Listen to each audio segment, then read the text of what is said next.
this platform is independent, and we wanted to work with everyone across the spectrum. So folks are invited to share what they know, and the viewers makes their choice, and we ask the questions, and we give the just the opportunity to answer. This craziness, man, I do not care. Man, why am I so anti-establishment? Because of what I've seen the establishment do to people. That's why I cannot be pro-establishment. Power is in the hands of the people. And it really did. What we all witnessed is the government, they knew that they're heading in the wrong direction. They knew Gambians are speaking in the same voice. What law in the books that says the government has power to come out and go after folks' private citizens' properties and demolish them because somehow the government interest? The only way that we can salvage our country is when everybody that gets their hand dirty. Don't sit there with your expertise and just to procrastinate everything that people say or pontificate, what everybody says or does. Let's get our hands dirty.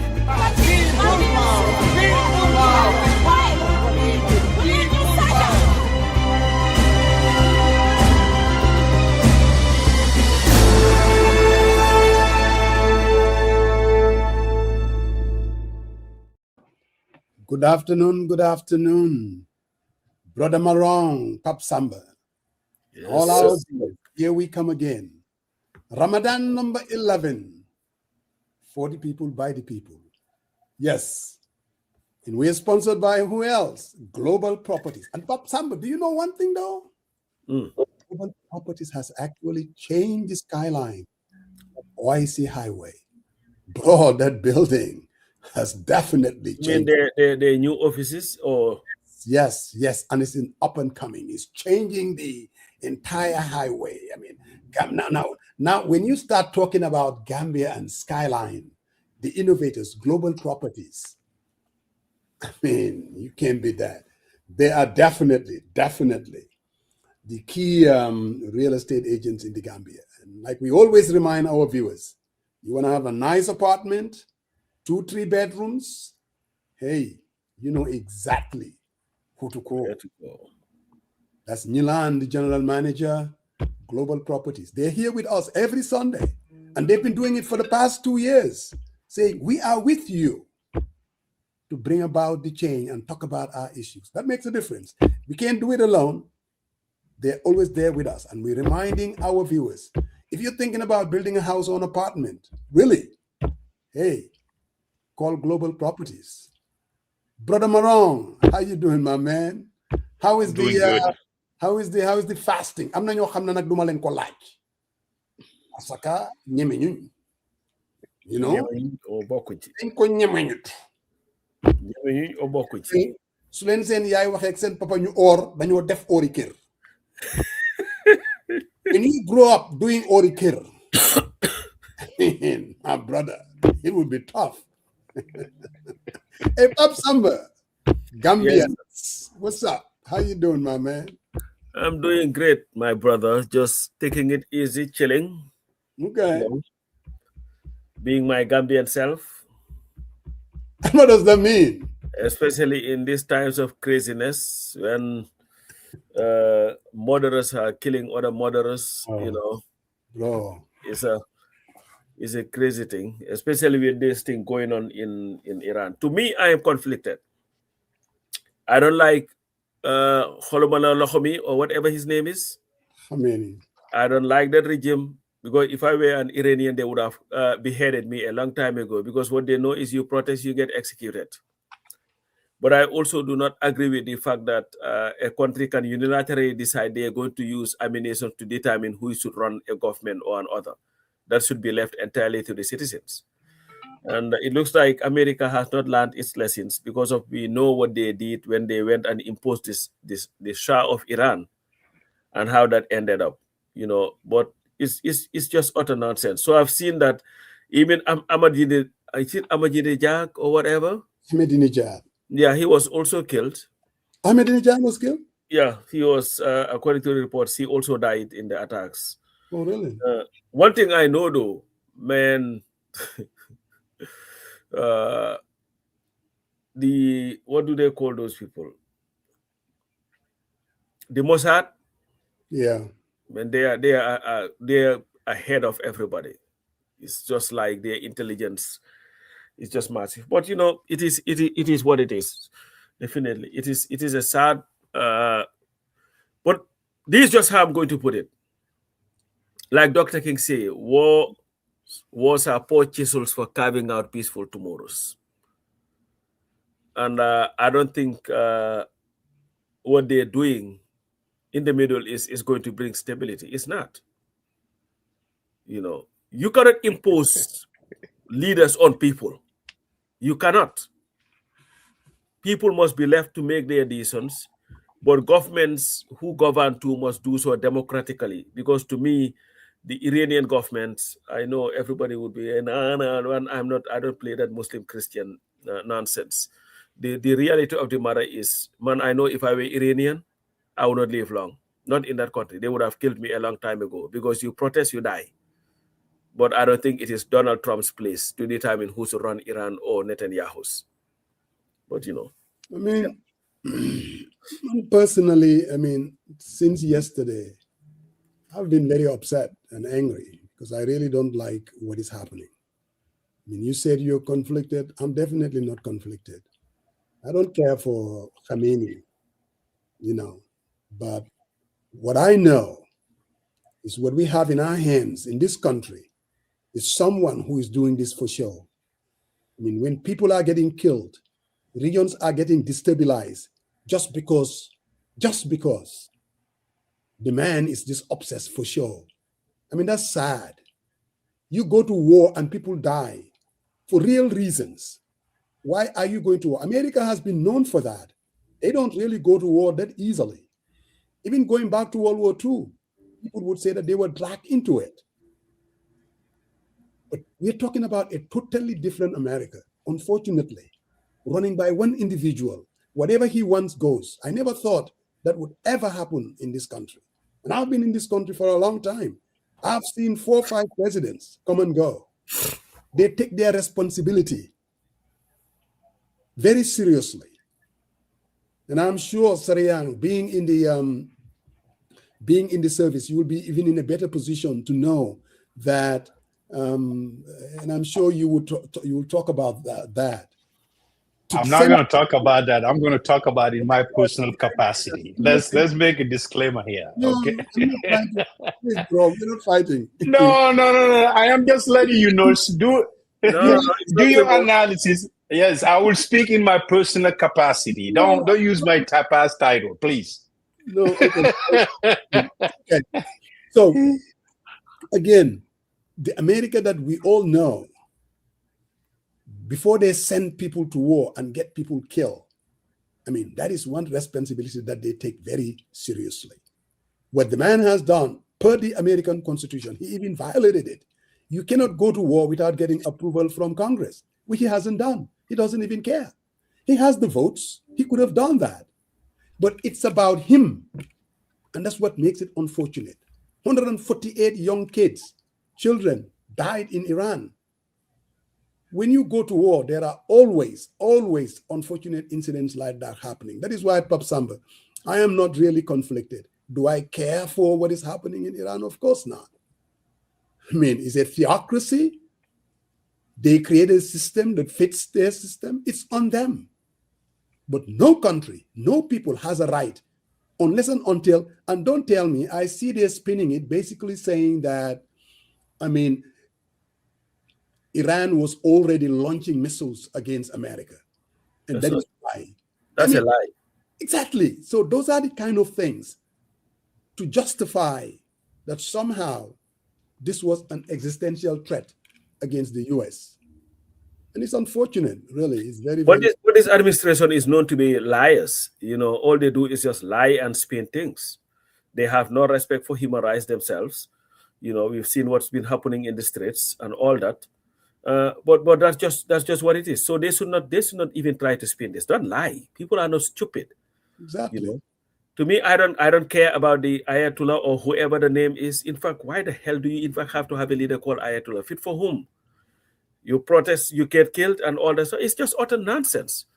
All these people and their theocracies and whatever they call them. But anyway, So what I'm going to say is, in my personal capacity, Musa, it has nothing to do with anything else, okay? And based on my opinion, and I share on this platform every Sunday. First of all, Iran is about 92 million people, okay? Totally different. And I mean, in terms of its capability, different from Iraq. And, as everyone said, when the news broke about the leader being killed, there were people celebrating in the streets. So that tells you that, obviously, he's not what people are aspiring to do, say, on the media, and, he has, killed, brutalized his own people. So whatever the opinion is, I mean, I really don't care. And, and I think US should not. This is all about Israel, and that's just the fact. And they went in there, they strike. We don't know how much this is gonna the toll on human capacity and resources. I mean, it's just the beginning. Worldwide, air transit has been disrupted. Nothing is moving from Dubai to Oman to United Emirates, everywhere, Saudi Arabia, everything's been shut down. But the main key is, the global impact it's going to have in terms of supply chain and, petroleum. I mean, Straits of Hormuz, it's a choke point where the global 20% of world petroleum go through. So because of this war, it's going to impact supply chain. It's going to be impacted. Even folks that are doing export businesses, because these containers, they usually go through China Sea and those channels, and it's going to be impacted. So the global impact is enormous, and folks needs to understand that war is never cheap, regardless what it is. But I think, when I watch those images, I think about folks during Ramadan. Some people don't have places to go. Iran bomb, what's called it, Bahrain, very dear. I've been there many times. So those are the implications. I'm saving this morning. They bombed somewhere in United Arab Emirates. So it's very sad. Those families are living on edge. But it is the decision. And I think everyone needs to reflect on this and see how can we correct this action. And it's not an easy answer. Yesterday, I remember one of the guys who was before elections who had high hopes that, this other person was for Palestine-Israel war. But today he has a different take after this thing. So that is the implications. And I hope folks learn not what someone says, but what somebody's action is. And we are seeing this, within a year, how many bombs? I mean, we have a president who's been kidnapped from his own country and brought it in here, and this is just doubling down the whole entire time. So I'm not sure what the outlook looks like, and I think it's pretty grim in terms of the economic outlook, especially for this country. People are talking about affordability. Prices are going up. So this situation alone, it's gonna worsen that situation more and more. And people just need to watch. Within the next 2 weeks or 3 weeks, gas prices are gonna go up because it's gonna pressure those suppliers and supply chains in terms of reserving or hedging for future, and they're gonna raise prices, and obviously supply and demand. So it's gonna impact, not to say air freights globally. I mean, how many supplies flew through aircrafts? All those airspaces have been shut down for safety purposes. So, we don't know how it's going to, last, but it has huge implications. And I think Iran and Iraq are different. totally different. So if you're talking about, the population wise and everything, but the man has been killing his own people. It's just like us. I mean, who are his main allies? Lebanon, the Hezbollah, the Houthis, and some population in Iraq. Those are him. I mean, strategic partners are North Korea, Russia, and China. So obviously, you have to look at the mix here. So obviously, it's gonna play out. But I think it's not a good situation. And regardless, and how everything works through, and it's a co-equal branch of the government. If congressional leaders are saying we will not brief, we will not contacted prior to this, I know the president does this. Every president, they contact few congressional leaders, but I think the fundamental key here is how long does this drag on? I mean, it has a global impact, and which is very, very concerning. What this country is confronted with is a bloodthirsty Netanyahu who's been in government as Prime Minister of Israel for a long time. So this whole idea that they're America's friend because it's the only democracy in the Middle East is neither here nor there. What you have is two leaders. I mean, a bloodthirsty Israeli Prime Minister and a very irresponsible President of the United States. Someone who ran, we all remember not too long ago, about a year ago, that America needs to focus on America, that he's not going to start any war. I mean, basically reinitiating the isolationist stance, that's what America is going to be all about. That's why even his MAGA wing, they are absolutely against it. Our congresswoman, this Majority Taylor Greene, she's out there speaking against it. You have the Tucker Carlsons of this world out there speaking against it. What we are witnessing, I'm sure, Sarian, you mentioned, Iran attacking, Bahrain and the UAE. They're attacking America's, infrastructure. If someone is attacking you and they're a million miles away, basically having bases within your neighborhood, what do? You attack those neighborhoods, unfortunately. Whether it's a strategic move for them to make is something else. Again, I absolutely, because like both of you are saying, here you have a leader who's been killing its own citizens. No doubt about that. And I see some of the comments, just like we had Yahya Jammeh, killing our own people.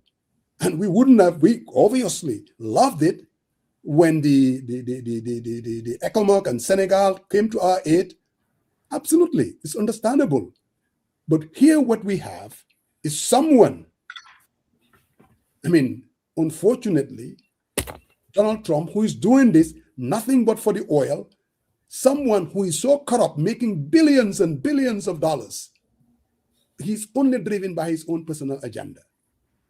And that's where the problem is. The other issue for me too, Pastor, but I was a little bit disappointed with Iran, is you're spending billions of dollars in defense to your GDP, and you cannot even protect your own leader, whether it's in terms of intelligence. Musa, absolutely baffled. No, I'm just saying. No, Musa, there is one thing. They've been talking about this for such a long time. For such a long time, they've been talking about that they are out to eliminate the leaders. And they've done it before. Was it Soleimania that was killed? Back in June, quite a few of their leaders were also killed. One would have thought, now, whether the Mossad penetrated their intelligence. Oh, they did. I think there was a little bit of a complacency on their part. You spend all this money and they're telling you they're coming for your leader and you cannot protect him. Maybe Iran is all bluff, that they don't have what it takes. I think that's a simplistic way of looking at it, Musa. That maybe it's all bluff. And, America's military might is unquestionable. There is no country in the world that can challenge that. America's defense budget alone is more than all of them combined together. Whether it's Iran, whether it's Russia, China, you put them all together. What America spends on its defense is more than that. And the Israeli intelligence, I think, is one of the most sophisticated in the world. I was reading somewhere today because I refuse to, I don't watch your CNNs and MSNBCs and all that stuff. But I was reading somewhere today that there was a unit that was created, intelligence unit, to counter Mossad. They later discovered the person who headed it was a Mossad plant. So you have all these things going, and with the dictator that was killed, Khomeini. I understand Russia had tried to get him to leave because they tipped them off, and he refused. But it is just what it is. At the end of the day, here is, and I hope during the elections there were a lot of Muslims who were angry with Biden, the Biden administration, and wanted Trump because he was the peace guy. He was going to end the wars. He was never going to participate in a war. Elections do have consequences. What you put is what comes out. You put your ballot, the majority says Trump, and here is Trump. And I believe he's senile. I don't think he understands most of the time what's going on. He is definitely on record as being a congenital liar because there is nothing that he can tell you that you can take to the bank. But it is what it is. To me, at the end of the day, is all leaders, whether it is in the United States, Iran, Gambia, China, or whatever, must respect the rights of their citizens. Period. But I don't believe anybody has a right to go there unilaterally because you have the military might and say, I am going, to impose a leader on you. And you know what? They're very good. This is wag the dog, if you want to call it that. We will not be talking about Epstein for a few days. But the good thing is the pages are so many, you'll come back to it. So, but anyway, Musa, I just wanted to pivot to something else. If you guys still want to talk about your war here, and that is to the Gambia.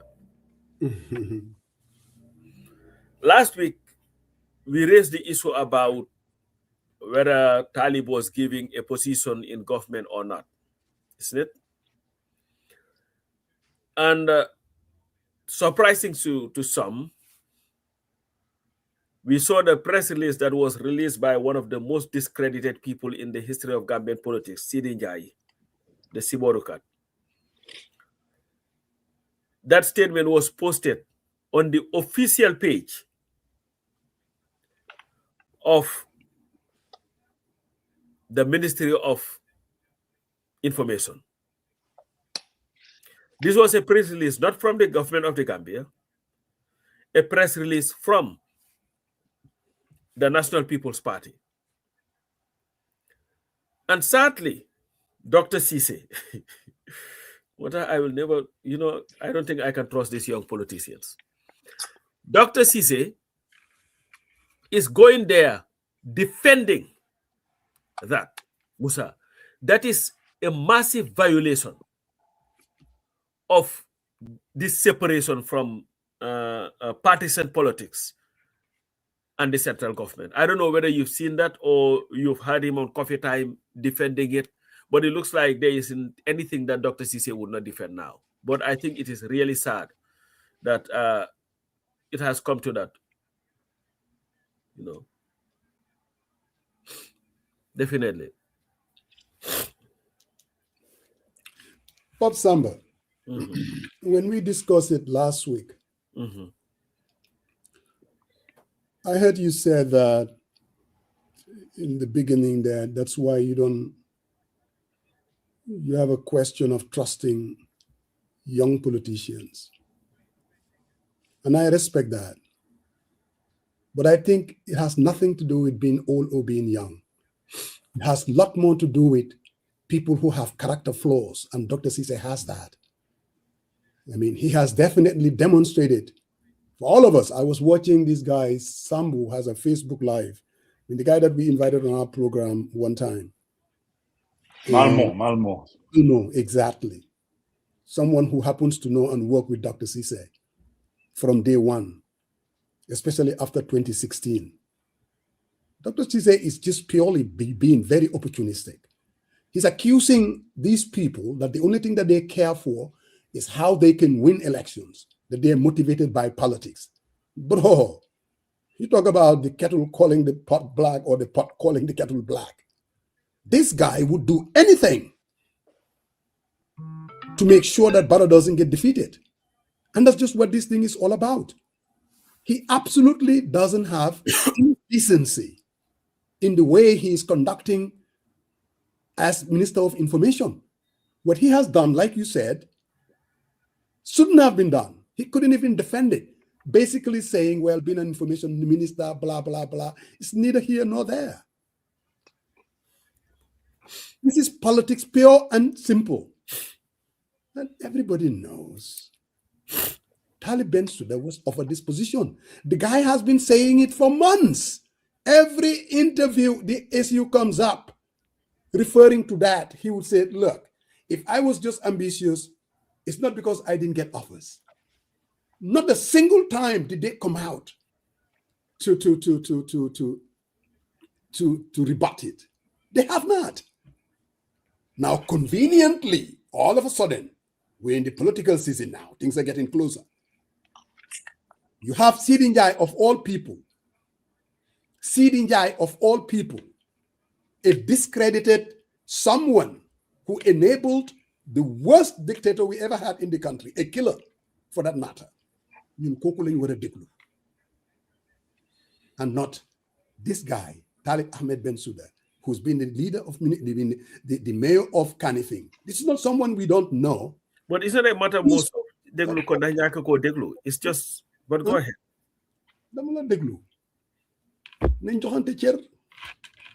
No, I don't want you to turn it into another. I'm not turning into nothing. All right, go ahead. What it is. You speak for yourself, let me speak for myself. Now, someone that we know for 10 years, so we would rather listen to a Sidinjai. Oh, wait a minute. And also my man, Duduja, of all people. I saw him on, that one kind of just got me going. Trying to convince us that somehow in his own way, that couldn't have happened. I go, bro, give me a break. I know that you've been out in the political wilderness for a while. The far back at the Tombos, you know, he's part of the APRC. This Duduja. Was. Well, it was. But now he is NPP. And he's been making this dance for quite a while. You're just calling the young people, but go ahead. This has nothing to do with young or old. No, they are money. These young people go with that continent. Every older politician was once a young guy. Well, at least they've shown consistency. I don't think anything young or old has anything to do with it. It's about character, who you are as an individual. That's what it is, really. Because, you see, the reason why I have a problem with that, because when you say that, it tends to kind of paint a brush that any potential young guy cannot be trusted. And that's where that's where I see the problem is. That's why I said it has nothing to do with old or young. I don't believe that, really. But anyway, so there you have it. Are we supposed to believe Talib Ahmed Bensouda, or are we supposed to believe Kemo Bojang, or believe Sidinjai and these opportunistic people like the Dr. Caesars of this world? I mean, that's what it really comes down to. No, but my question was should the government that be populist? That rebuttal from the NPP, should that be populist? No, Serian. Seriously, if we're going to have this conversation, we got to allow people. I'll interject. I mean, I'm very good at that. No, you can interject. But Michael. Let me finish. It really comes down to the character of the individual. And I can assure you, I would rather trust Talib Ahmed Bensouda any day than a Sidinjai or a Duduja. That much I can tell you. Or Dr. Cisse for that matter. Here you have it, my friend, Brother Maron. No, coach, I thought you have a comment, coach. No. Because no, my whole thing about bringing this up was it's this. It was I will believe anybody before I believe Sidi Njai. Donald Trump like Jacob, I will believe Donald Trump a billion times before I even believe Sidi Njai. But what I'm saying here is the fact that that document, that so-called press release from the NPP was published on a government official page, not the NPP page. That's where the issue is. No, it's much deeper than that. Yeah. It's much deeper. Whatever you were saying that was already discussed. We discussed extensively about it. It. Mook. We will talk about it. It's a continuation of the dishonesty. And you know it. Oh, no. Man, I don't know anything there.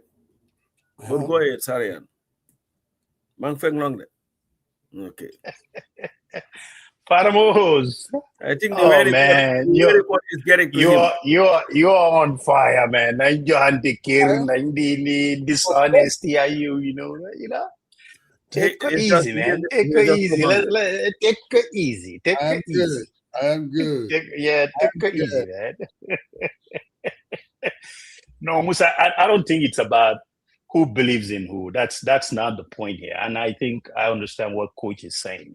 We all know, the three people you reference here, they are so far apart, when it comes to character integrity. So that's not the question. And I think what we are saying is, why are you using an official letterhead as a sitting minister try to rebut some type of discussion that happens within an opposition circle? Yeah, I think the person in his capacity as a assistant campaign manager, whatever, respond. I think that's enough. Not a sitting minister taking sides. I really, maybe it's a departure what the president said in Sukuta, that every every minister is a politician, and they need to get out there and speak. And maybe he's trying to show his boss that he's in for the job and he's going to execute as commanded. So, but I don't think, let's not be fixated about who to trust. I don't think that is majority of Gambians knew that these things have been happening. I mean, how about Dr. Gajigo, who came in and say they offer me 30 million? I mean, how are you going to dispute that? I mean, so it is what it is. So time to move on. Let's talk about something else, Faramos. Well, we can always talk about something else, but when everything is said, what we've seen Dr. Cisse did, it's a continuation of displaying his own opportunistic tendencies. And like you said, in a much more nicer tone, and I don't know why, that trying to please his boss. It's much more to it than that. If we want a total transformation change, let's call it for what it is. And what we are witnessing, it's the political season. And as usual, going all the way back, people are positioning themselves. They will say anything. They will do anything. And even if it means violating the Constitution, they will do it in doing things that are clearly, like all of you are saying, a press release. And not only that, the guy was on Coffee Time basically saying it's not true and it's a lie. I'm like, dude, why in God's name will I ever listen or trust Dr. Cisse? When you're a public official, you are who you are. You're going to be judged for, going all the way back. You created a party called Citizen Alliance that was supposed to be something different and new. And everything that you have ever said, or do all of you, and I'm supposed to listen to you? No, sir. Seriously. We can move on. Any other issue on the table, my friends? Yeah, and when I said the young people, of course, there'll be exceptions here and there. I'm not going to make the exception, but believe me, from what I see, especially from this young crop of politicians, it's like you say, I'm backbone to Ame Bariwude, because all I see them just jump from one camp to another. Anything that butters their bread, they're ready to take it. And the reason why, in fact, that is a conversation to me, is that most of these young people came and presented something to us different, honesty, integrity. But hey, it is what it is. But the other issue that I wanted to bring most, I just want to interject. Just like young people have been demonstrating this character flaw, older politicians have been doing it for years. It's a Gambian problem. It's the culture of our politics. And I don't think generation or gender has anything to do with it. It's about the individual, the zero-sum game. And I'll do anything. If I can't beat them, I'm going to join them. And I don't think Nepasamba age is the determining factor.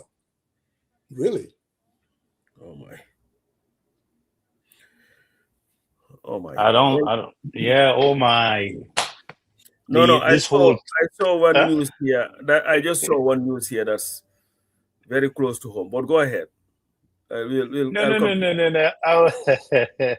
No, I Because was just trying to. somebody just sent me something that I think there was a mass shooting in Austin, Texas. Oh, okay. And the suspect, according to what is being reported, is Njaga Jane, an American citizen born in Senegal and living in Ploverville, Texas. So whenever you hear immigrants also with crimes in this country, even though, is an allegation right now, there is no proof that he was the guy. It affects everybody, especially citizens from those countries who are here following the law and all that stuff. Because recently there was also another report here in Virginia where they said this guy, his name is Abdul Jallo, but the Jallo is spelled Jalloh, which is, I think, mostly Sierra Leonean spelling. Yeah. Stabbed somebody to death unprovoked, according to the allegations, at a bus stop. The lady was just sitting there waiting for the bus, and this guy decided to just stab her, according to the allegations. So it is a sad thing whenever these things happen. Of course, my concern should not primarily that the suspect is from what the people who were shot and all who were minding their business maybe had nothing to do with this guy who allegedly shot them. And I hope justice will take its course. And I hope that all immigrants, especially Senegalese Americans, will not be painted with the same brush as this guy and saying that, you know what, they are all like that. Because we now have an administration that pretty much hates immigrants, and if they have it their way, they will not be even one in this country. And they use this thing to fuel sometimes some of their hatred by going after people, particularly people who have lived in this country for so long and have never committed a single crime. But anyway, sorry, Sarian, for cutting you off. No, it's all good.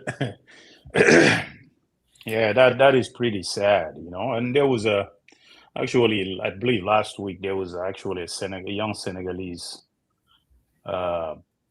immigrant also from Everett, just got into an accident with a school bus. Yeah, I saw and that. he passed away. Yeah, so that was pretty sad. But I wanna also my sisters Faru Kamara in London. Yesterday was her birthday, and yesterday was Zainab's birthday to Zainab Dabo, and I must go on the record. I have tons of water in Gambia. And Ruben is there too, who is Okay. He's always here sometimes watching us. Yep. Yes. So, but also, I back in December, I did an advertisement. I said I had a lot of shipment. I had a lot of water in Gambia. People respond to that call. Fatou Kamara, Zainab, Fatou Kamara, CEO of Forti Network, Yaman Jais, and a whole bunch of people purchase water. And basically today, my inventory is pretty 10%. So good on them. I mean, even my boss, Musa Ajen didn't show up, but Farouk Kamara took place and patronize and take care of stuff, No. twice, I'm telling you, she came out twice. So good on her,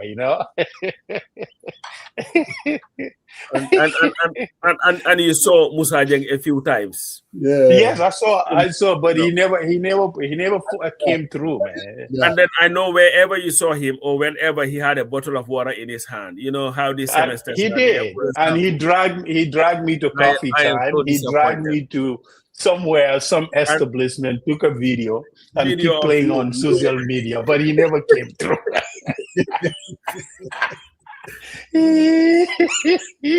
But hey, Fadu Kamara, CEO Fadu Network came through, not once but twice, and my sister Zainab. So they bought a bunch of water.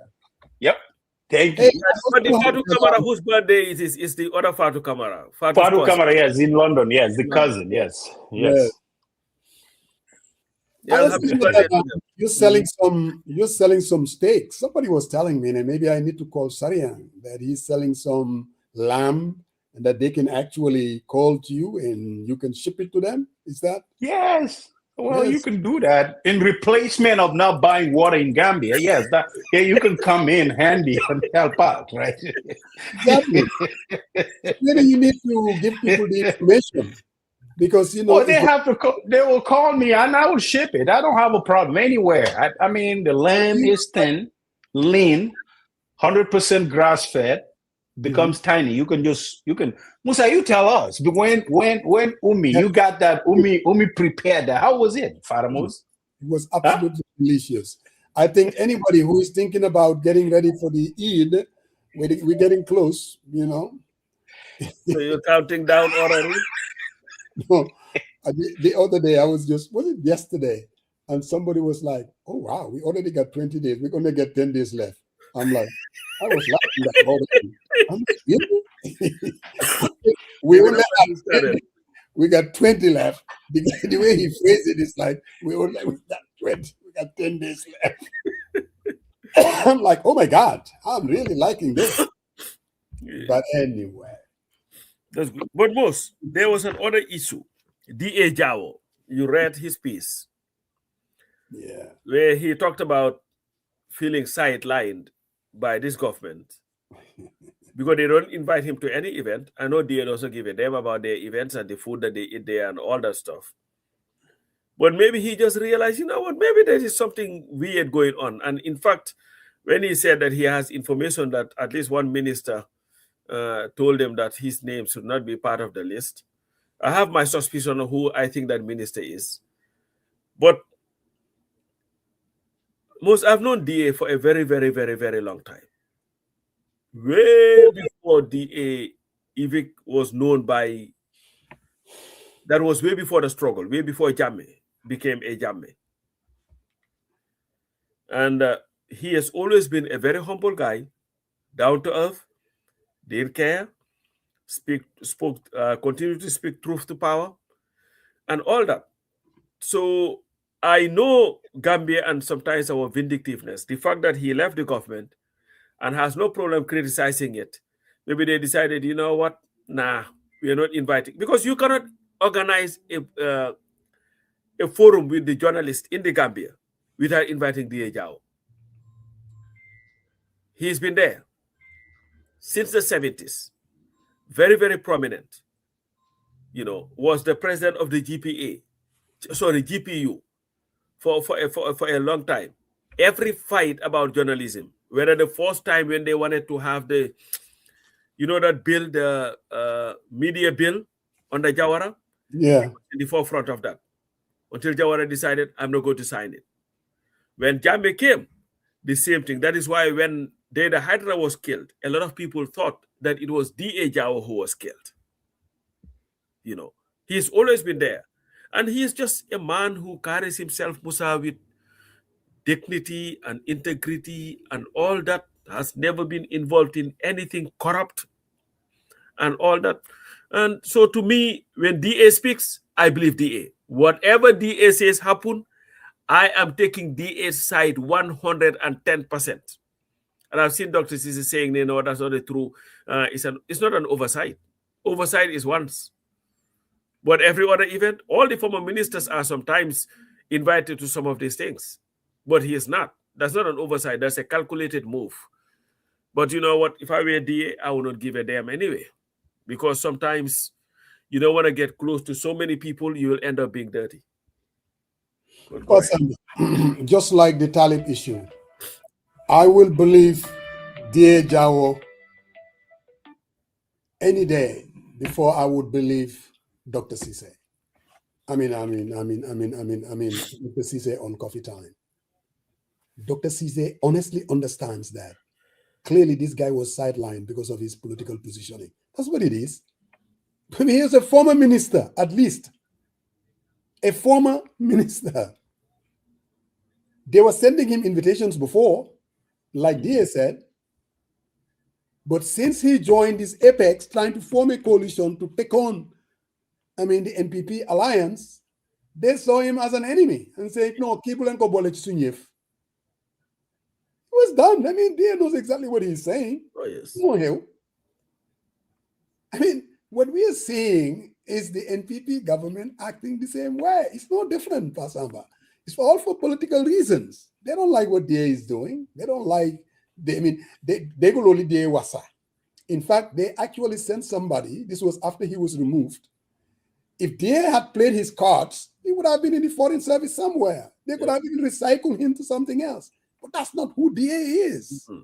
They said it, in fact, after he got fired, they did him because they kind of took him back to his comfort zone. Yep. He's a man of character. So if we are going to judge our public officials when it comes to their utterances, let's look at their character.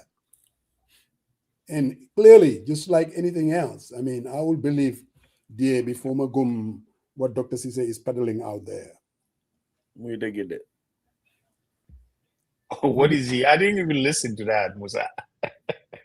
What was this? It's DA Jao who wrote this piece that since... No, I read DA Jao's piece. So that's what we are talking about. Okay. Because in a democracy, you must respect people and the choices that they make. You cannot just, as a government, just because somebody decides to align himself with other citizens, that you would use that against that person. Because Apex is a legal, legally accepted organization that can exist in any democracy. It's not like he was engaged in anything subversive or anything. But no, they have to engage in this foolishness of, no, we deny him coming. Well, sit there with your dinner and do whatever you want with it. Who cares? Please. One thing I can tell you, my colleague, Brother Marong, he's been very soft when it comes to Dr. Sise. Even if he criticizes him, he does it in a very soft. Are you suggesting we go there all from Birkama? Oh, no. I'm just saying. When it comes to other politicians, that's purely speculative. And we are in the month of Ramadan. Wahalula Ur. Purely speculative. That's trying to use against anybody fasting. As soon as you say that, they just back off right away and say, Wow. It's Tuma. I'm just saying, it's not Tumal. Tume. When it comes Tumal. Orudla. Bakabu Magla Paramos. When it comes to I like that. Hold on. The man has a propensity to be very critical of other public officials. But he has his petla. He has his pet. So he cannot defend the position, but what he tends to do is he works around it in a certain way. We're talking about D.A. Jao, and you said you read what he said. I read what he's saying, but I didn't heard what's. Hold on, but I don't even. So you have this tendency whereby you want to captivate and tone what others are saying. But I can speak for myself there. Bal man mawa do mawa malera because the family you have nyol ke you they've sent halat you wonder what yeah understand. Man, what I said was I didn't listen to Dr. But I wrote, I read what DA said, and it's unfortunate, and I think Doctor should not have done that. That's it. And I think all his write-up is pinpointing to one person. What I'm asking is, did Doctor deny that, or what was his justification? I'm also so deblu ding ma deblu nga jox ma sa tontu one day yow yaa ngi fii nii di ma wax ne man am naa ne Doctor is your guy there. You were the one who was saying he's a transformative leader. He's a new breed. He's a new politician. Dr. Caesar, back in the days. A transformative leader. Back in the days. No. I've never The young Barack Obama. The young Barack. I've never said that. Not Dr. Caesar. What I have always said, and I am consistent. I'm a yun. The NPP, I said, Doctor is going to be an asset to the government. And he has demonstrated that. No. Man, what Mamange Wambiri CA before government. You new politician, a new breed of politician. He can be something different. He will bring something different, something transformative, something new. Dama for it.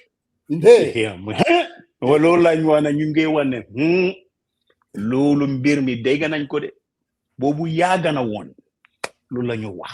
But I want you to delve into Doctor's opportunistic tendencies and his current utterances. No, one thing man do wala de what now why you dictating what I need to say? Some mbir mi jaal na wadi. No, I think that's wrong. I mean, you know, if here is the thing, I think Doctor could learn a lot from D.A. Jao in terms of mentorship and everything else.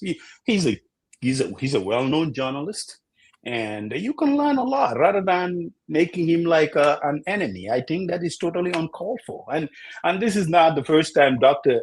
D.A. Jao respond to Doctor, directly. We've discussed that in the past year, and I've stated my take very clearly. So he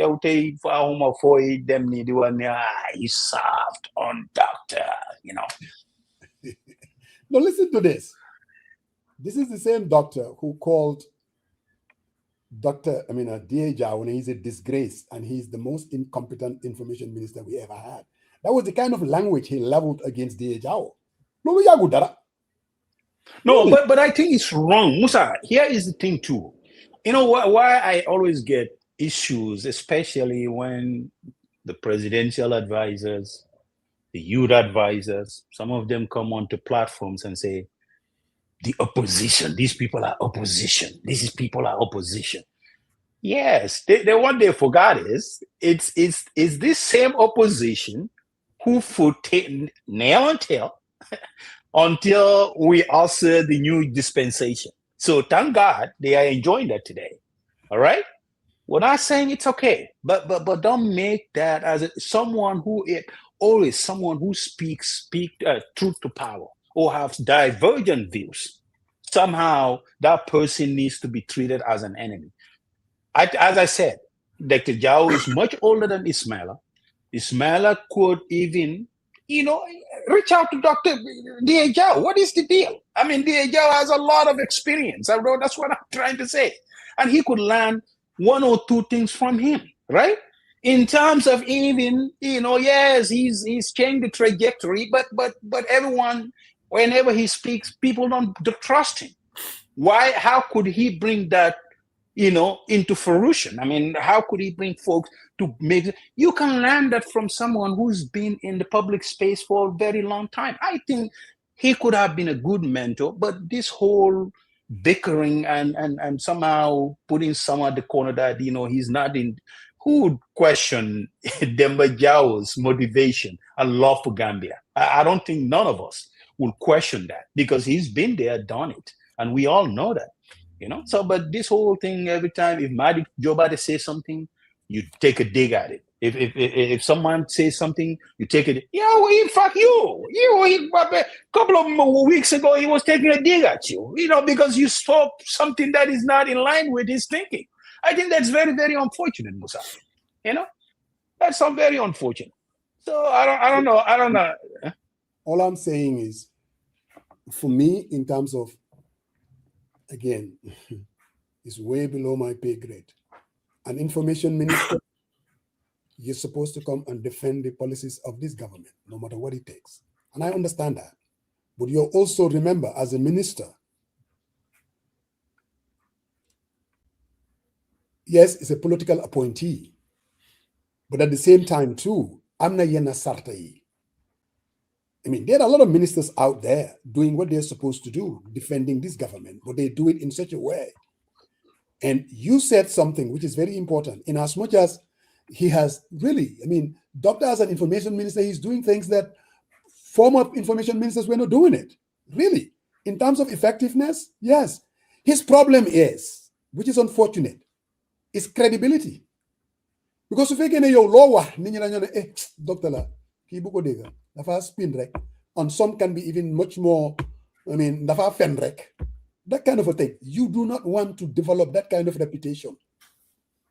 Credibility is important. Even when people disagree with you, you are the information minister, give them the stuff. Do whatever you're supposed to do. Yes, do that. But there's a thin line sometimes when you dwell so much into the politics. And then you have already demonstrated your opportunistic tendencies. You will do anything, whatever it takes, principles aside, nothing else matters. Lower hon demba parengati. Come on, vegan dofufi. People are going to judge you based on your public utterances, finger joge, ak finger them. That's how we judge public officials. There has to be an element of consistency. I understand the politics, yes. But bro, come on now. Diejao, like Pastor said, even way before the Second Republic, the guy has been very, very consistent. A man of character. Look at the way he goes after Mahdi, the Kojemo Tutil. Hamga, nit ken bugut kulo Tutil. Mahdi is a man of character. He's having his impact. He's doing things. At every turn, the bugoko sufil. For what? Because you don't like what he's saying? From December 6th, a very munasanse. No, and I think, Musa, the other thing I realized from him is when not only does he disagree with you, he goes personal.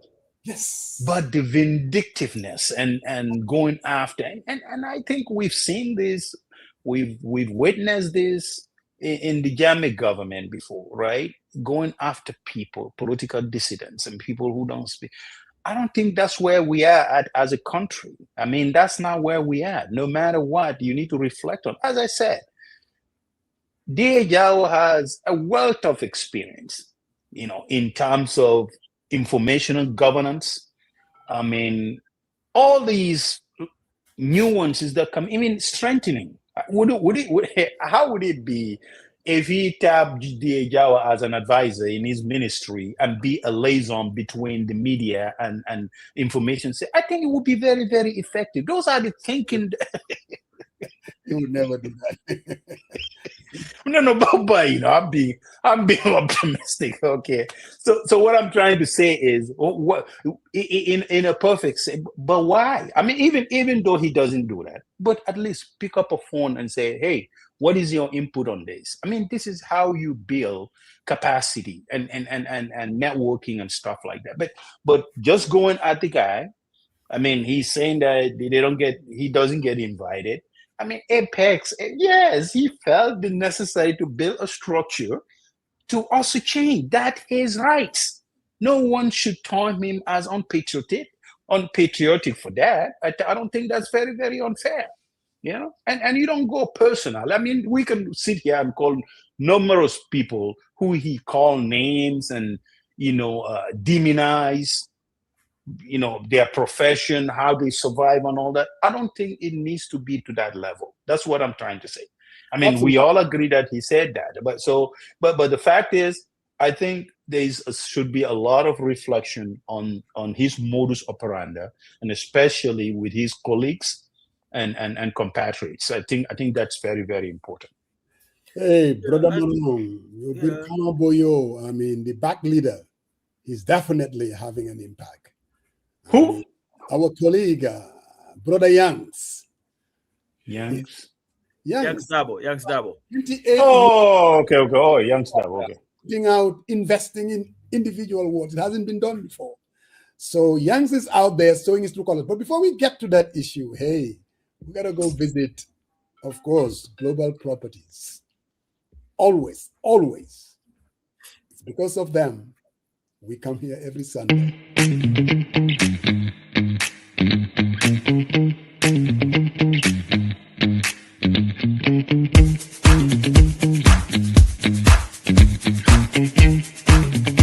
No deposit, flexible payment plans, and lots of discounts. Get your Lakeview apartment today. Lakeview. Actually, Smotribini, I was able to talk to Nilan and I look at some of these apartments. Brother Marong, I was definitely impressed. These apartments, they look like, we have these this area in Atlanta. We call it the perimeter area. I mean, some of these apartments, they go for like $2,500 a month, monthly rent. And, and I'm sure in the West Coast, like Seattle, rent is much, much, much more expensive. But for $2,500 for a bedroom apartment in Atlanta, I mean, that's a lot of money. But again, coming back, when I walk into these apartments in Banjul, Lakeview, I mean, they are just like these apartments in the US. Very comfortable. So, Guy, so Nekefi, thinking about, how building a house is, it can be complicated. You have to have somebody there. Then put the unit halis, you gender cement, legi, stringent cement be. Now I'm going for the right guy who's going to supervise it. I mean, to deal with that stress, I mean, it's unbelievable. But look at it this way. Apartment already built, everything. You don't have to worry about it. All you do is write a check. There's a payment plan. Nice 2-3 bedrooms. Soydem Gambia, you go, you stay there. When you're leaving, you live it with them. They have a property management company. They will be renting it for you like an Airbnb. You cannot beat that. If you have money, really, here in the US, and you want to build something back home, invest something. Instead of having it in a bank account, getting 2%, 3%, even with CDs, interest, I think you're better off investing in apartments back home, and Global Properties is the way to go. Brother Marong, but what is happening in Birkama? $28 million a check was written for all the wards. The first time this thing is happening. His supporters are saying, hey, Youngs is walking the walk. Don't steal. Don't Nakati. Don't lie. Don't lie, don't steal, job wreck. And some of his supporters are saying, the man is delivering. What say you, Brother Marong?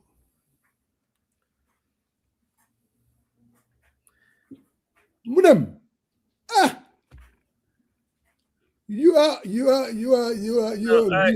think, Musa, activists sometimes make the best presidents or the best politicians, especially if you believe in something. And Youngs, you may fault him for a lot of things like people do, but one thing that you cannot take away is his commitment to his work. I think he is very, very committed to it, and I think the way he governs is he's always putting at the back of his mind, what could be said, and say, hey, you are not, this is what you were saying, but you're doing something different. His political utterances, those are one thing. But one thing that nobody can take away from him is the commitment to his job. And he's doing some great stuff that you have to appreciate. Definitely. He's doing some great stuff, and communities are now being given monies. And I hope that they also would have a mechanism, control mechanisms, to make sure that they are not giving it to a Musajeng who would go and marry a second wife and then next one it will be Sariang's turn. Before you know it, it will be somebody else's turn. Because this money must also reach the people. It's development. Whatever they invested in, I think those communities should be able to come back and say this is where we put the money. But definitely, I like what Yanks is doing, and keep it up, comrade. Definitely, great job. You're doing it for the activists. We are all rooting for you. These capitalists here with their Nigerian hats and all that stuff, they not even understand. But Yeah, Faramos, you called, but I was on the line. But you're talking about 28 million for BAC, Yes. right? Yeah. Yes. So the sentiment is, they are elected to deliver services. As I said, I would like to see more oversight, right? So it's good that he's doing that, but I think there should be more controls in place.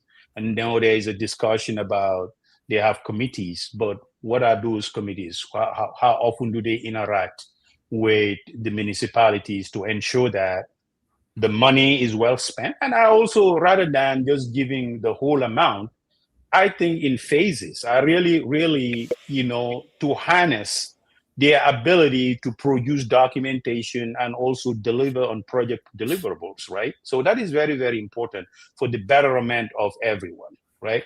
So a little tight, you have to do oversight. That's the main, importance of these. But definitely, if you collect taxes, it needs to benefit the residents, and obviously, if it's benefit the resident, I would also see more accountability and oversight, and implement processes and programs that's gonna actually hold folks that are the end users accountable. So that's very, very important. Rather than disposing 1 million or writing a check or putting them into their account, well, let them bill you on phases, phase 1, phase 2, phase 3, and the final closure of the project. That way, all the invoices can be presented.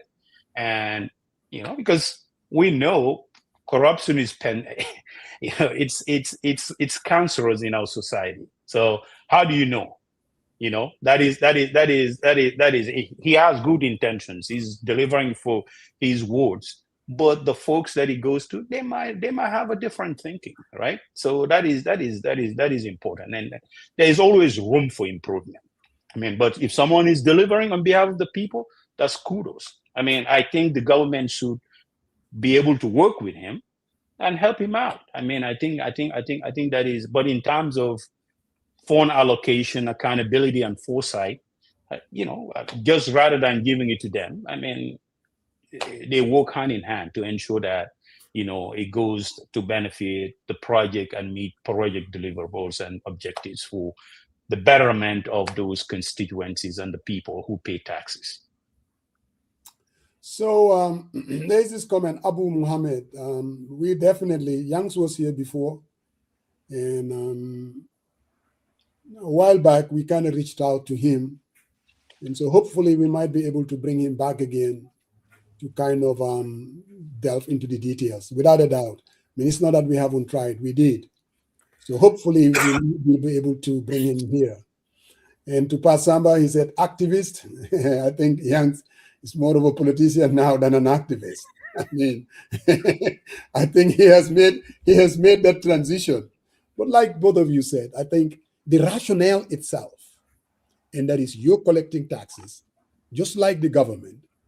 Central government cannot do it all. I wish they could also use that, basically saying we're going to work with different local government areas, give them a certain amount of money, which they're supposed to do constitutionally. Certain amount, taxes 60%. Yes, they haven't been doing. And you talk to KMC, you talk to BAC, you talk to Kundawu Area Council, they'll tell you the same thing. The government hasn't been doing that.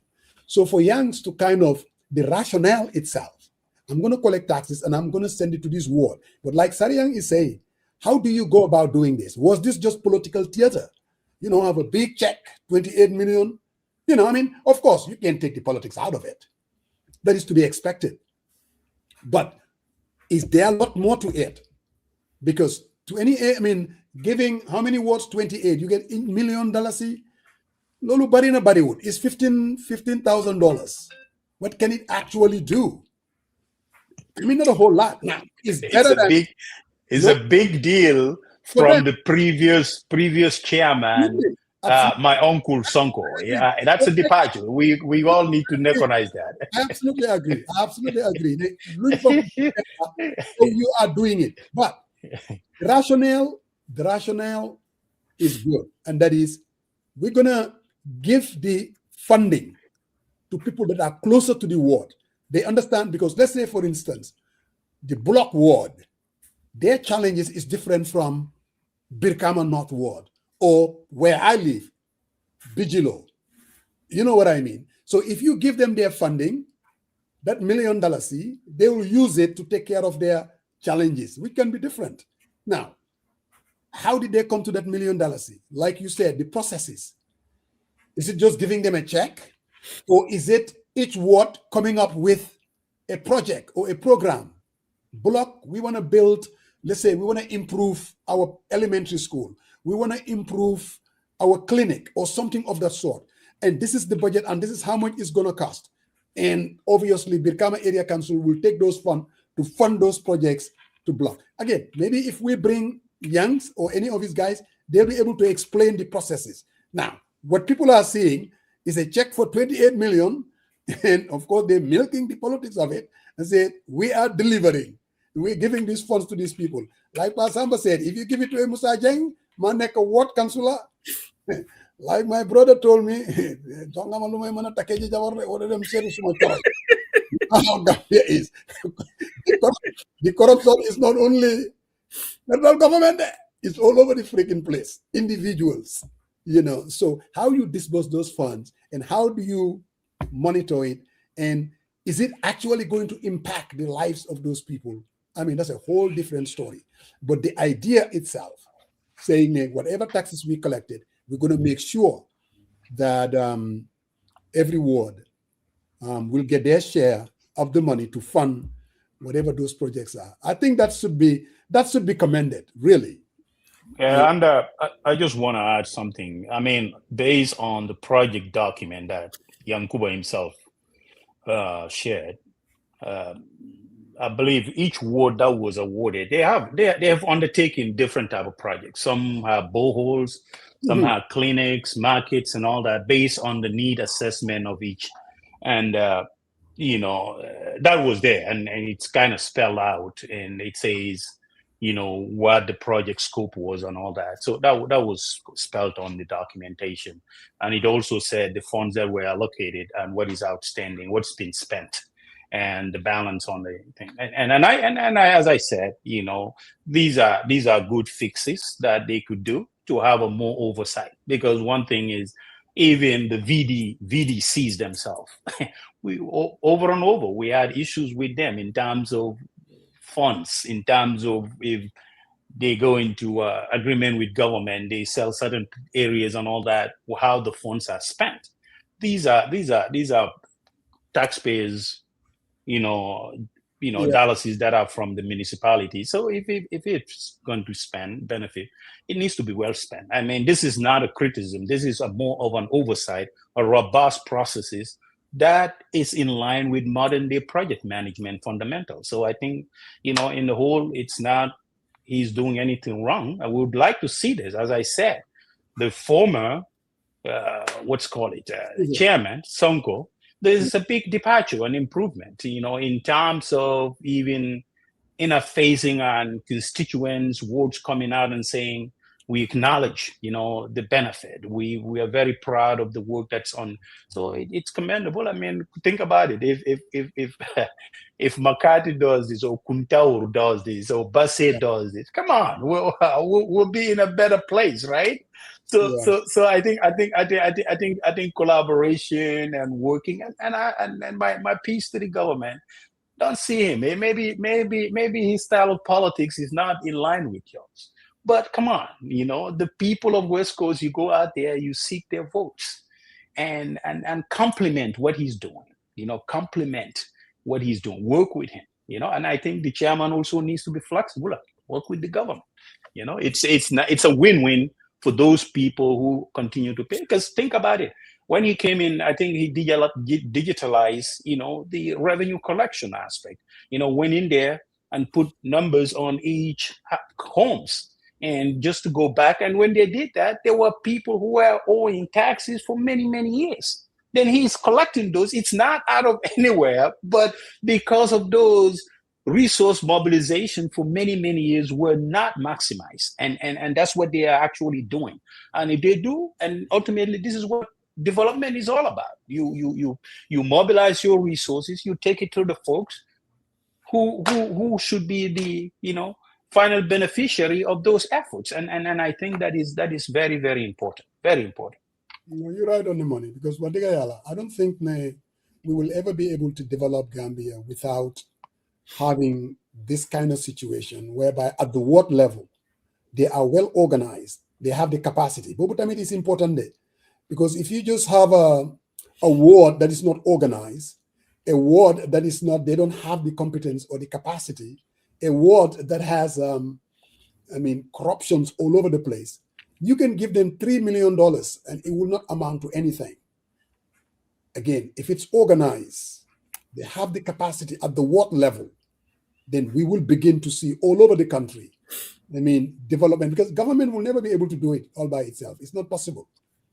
And so the idea is just beautiful, really. I think, he needs to be commended. And like some of these comments are suggesting, we'll bring him on the show and he can tell us exactly what he's doing and how this allocation is actually impacting the average guy, whether you live in C4 or in Bijilo. Definitely get into it. Pap Samba. Yeah, well, great job, Youngs. Keep on keeping on. But like you said, there must be controls. Gambia, Mom, is a country of hyenas. They would eat anything that comes in front of them. But, I think it's a good thing, especially given that our people have always been removed from development. And Musa, especially in the rural areas. And I think this is where we also have to be a lot more innovative in our development strategies. Because I believe we've been focused on the textbook method of development. Yes. And whatever the British left for us to do, so that you hardly see anybody thinking outside of the box. They will say anything until they come to government, and they will revert back to the same thing. It's the same IMF way, the same World Bank way, the same whole this thing, and that has not brought us anything to to benefit our people. But I think these are all great things, and we just have to make them better as we go because of their trials. So you try something and you do a post-mortem and say, you know what, okay, it worked this way, it did not work for these people, because it's not always one size fits all. Why is it working here? Why is it not working here? Because you have to be able to do that. And like Sarian, I think what Sarian said makes a lot of sense. You have to have those controls in place to where you will know where every penny is spent. That's it. We've seen what happened in Nyakwe, Woolley. They said they built a football stadium there. Yeah. And there is report that there is Kamajonkon, and the whole thing is like they said 14 million. And I know Kaba does not like that very much, the criticisms. But I think the mistake that some of our officials make is this notion that they don't owe us an explanation. You see, even if there was a private entity and it is named after the Gambia, for example, you have a responsibility to whatever you do to explain to the Gambian people. Because when you go, a Saudi friend, through my contacts in Saudi, they would not have given it to you if you were just Lamin Kababayo by yourself walking around the streets holding a bag. Yeah. The reason why they gave it to you is because of a position that you hold. And the position is the president of the Gambia Football Federation. The Gambia, that's it. Football Federation. That's why and Musa Jang will say, you know what, let me give this guy money through his organization so that they can help in what they're doing. So when you do that, you have to be answerable to people. Now, $14 million is, there's a lot of talk. It's too much for what we got. But again, what is stopping the federation to come out and say, you know what, here's the contract document. This is how much we paid for this. Sometimes accountability, Musa, is not convenient, but it's the best way. Just come, lay it bare and say, you know what, hey, we spend this much money to pay the guy, this much money to do that, and people will sit and say, oh, but wait a minute, I think that was too much. Or you know what, I think you guys did right.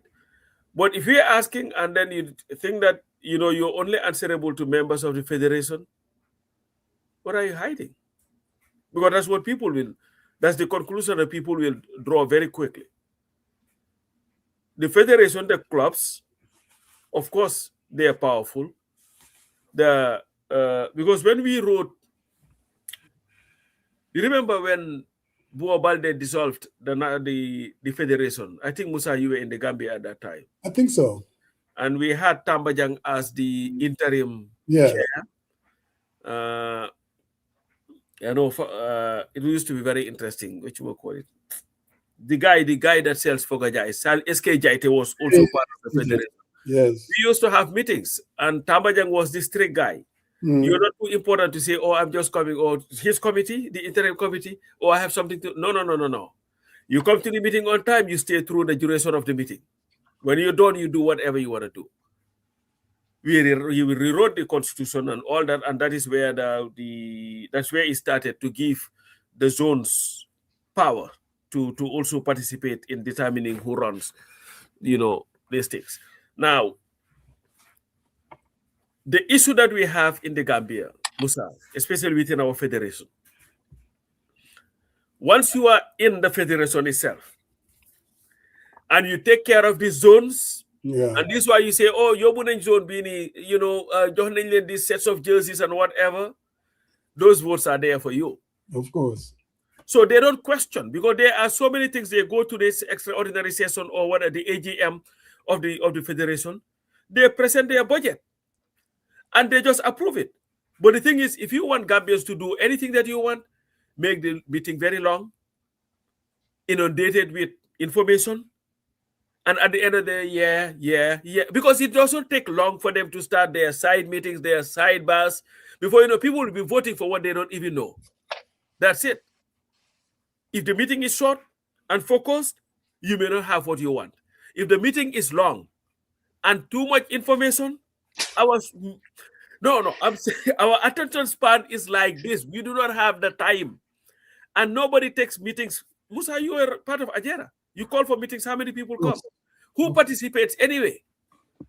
Nobody participates. You talk about election on the elections. They may, oh well, you got to for the president, so the position of chairmanship. Musa, we can just let come most recommend. We get the job for bah.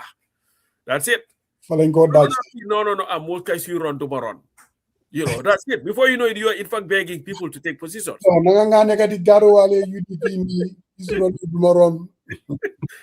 know, that's what happens, see? So, but the federation owes the Gambian people an explanation. You are not part of anything now. Just stay in your corner and let independent folks analyze the situation to give a credible analysis of the situation in the Gambia. Because somehow your analysis is always skewed. I mean, we know where we're going. Skew analysis. What I see here is skew analysis. I'm not going to look over last week. The look who is talking. Yes. On coffee time. And to be honest with you, I felt the same way. First of all, he's saying most of the criticisms will level against the project. They haven't even seen the project. That's what he said. But we also have to understand, we all know, so much in the word Kamil Mawako, that there were some people that get paid. It's just a Gambian thing. That's how we operate. Wherever you're going to put close to $1 million, say, Pastor Mawal, I need to take this call. This guy Go is ahead, Sarian. Yeah, Coach, my take is similar. I think Cabal could have done better. I mean, if you're entrusted with a position and obviously public funds, I think you should be able to articulate and be able to explain line item by line item how that money was spent. Okay, I never even knew there was a stadium that was being built in Yakwe or something, unless when I saw it on Baba Kurba's Facebook page. But I think you need to go in and explain in detail, not to be too defensive about it. You're saying that project, some of the people who are criticizing didn't see the project. Well, explain to folks, share documentation, and put this whole thing to rest. That's what my position would have been. I mean, if people are suspicious, I mean, and they have their own reasons, because we have a stadium whereby we couldn't even play a game for many, many years. Mm-hmm. So people are asking, the money that been all collected was going through for numerations. I mean, there was absolutely nothing, so it's a question that people keep asking. And I think him being the president should come forward, share documentation, explain how the expenditure went, how the bid process went, and just to kind of clarify what, public suspicion or concerns are. But not saying that because we don't see the project. Well, if the project was from start to finish, explain to us what happened behind the scene, how the bidding process, how many people were involved, what the pay structure was, laid out. And I think this conversation would drag on because there is no more clarity. If I was Gambia, I'll organize a press conference and I'll put stuff on the board for people to see and explain to them, But I think this conversation will linger until people are clear, and people are just suspicious, because if you have a stadium for many years, it's non-functional. I mean, I know that falls under the purview of the ministry, but I think a lot of people are questioning all the funds. Where are they? We're not even, as a nation, we don't have a stadium that is up to standard to play games, and it's very, very concerning. And I think people need to be assured that that's not happening, rather than the Monday quarterbacking and be all defensive about it. I think it's totally unnecessary from my vantage point.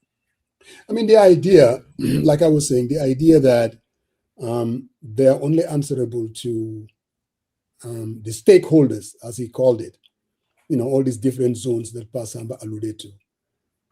I think it's neither here nor there, really. We've answered to these people, we've shown them the contract document and blah, blah, blah. Look, Gambia is there's a culture of corruption. We all know that. And they will be very suspicious. And then there's the political element to it. They're supposed to have elections very soon. Yep. Yes, people are going to level this accusation against you.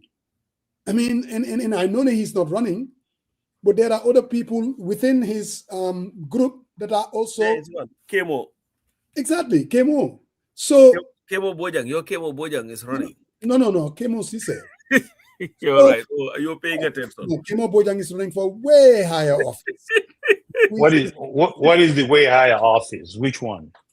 Oh, the presidential. That's where we're going. So Talib is not running? Talib is the candidate. So why? I thought he was just the leader of the movement. He is the candidate. No, I thought he was the leader of the movement. Lam Lamede. No, Lam Lame. No, I thought he was the leader of the movement. I thought the movement didn't have a leader. Let me put it this way. Okay, please, because I'm confused. You are not confused, unless you want to be. Mane buma sonal si wax yu rëy mane leeral rek nit yi ñu ngi déglu ñun fu ñoo jublu mooy dégga mooy yóbbu réew mi so waxal maa ngi la déglu In our day. Come 2026, Talib Ahmed Bensouda is going to be the candidate for UMC. He is the leader of this effort. There is no lam-lame, there is no if, there is no buts. Mooy dëgg bi. Keneen ku la waxul leneen lu nekkul loolu dafay wax rek. Okay. All right?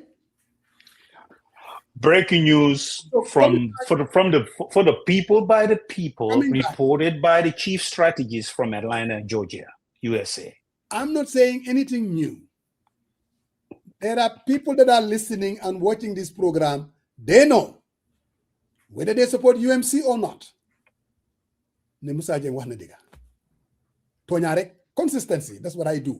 Coming back to GFF.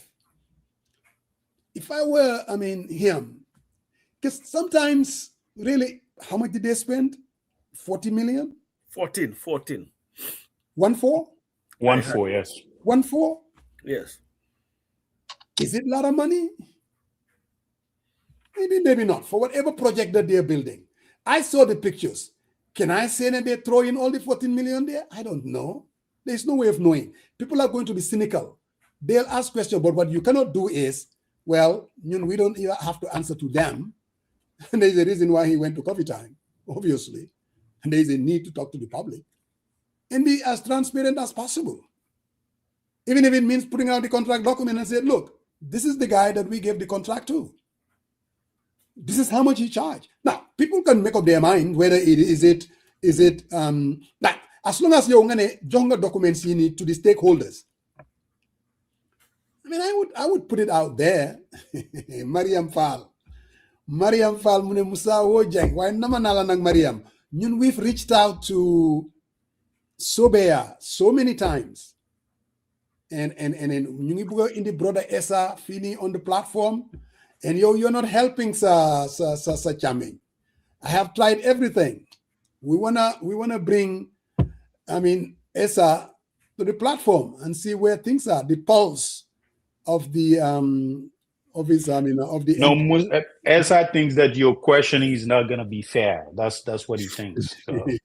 Esa hamne man fair. So but sorry, really, in Gambia, when you run anything, whether political party or association, heck, people are going to ask questions. Let me give you an example. Here locally, Ajera, Asamba, going years back, when the leading organization called Ajera was doing big things. Oh, Lord Jesus Christ. Brother Marong, big things. I hear you. The community was in support of us.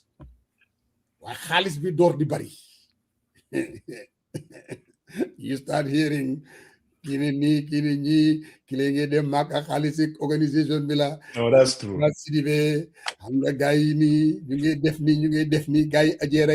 For them ñoo fa nekk ak seen xaftaan yi ñi palaata suñu xaalis bi.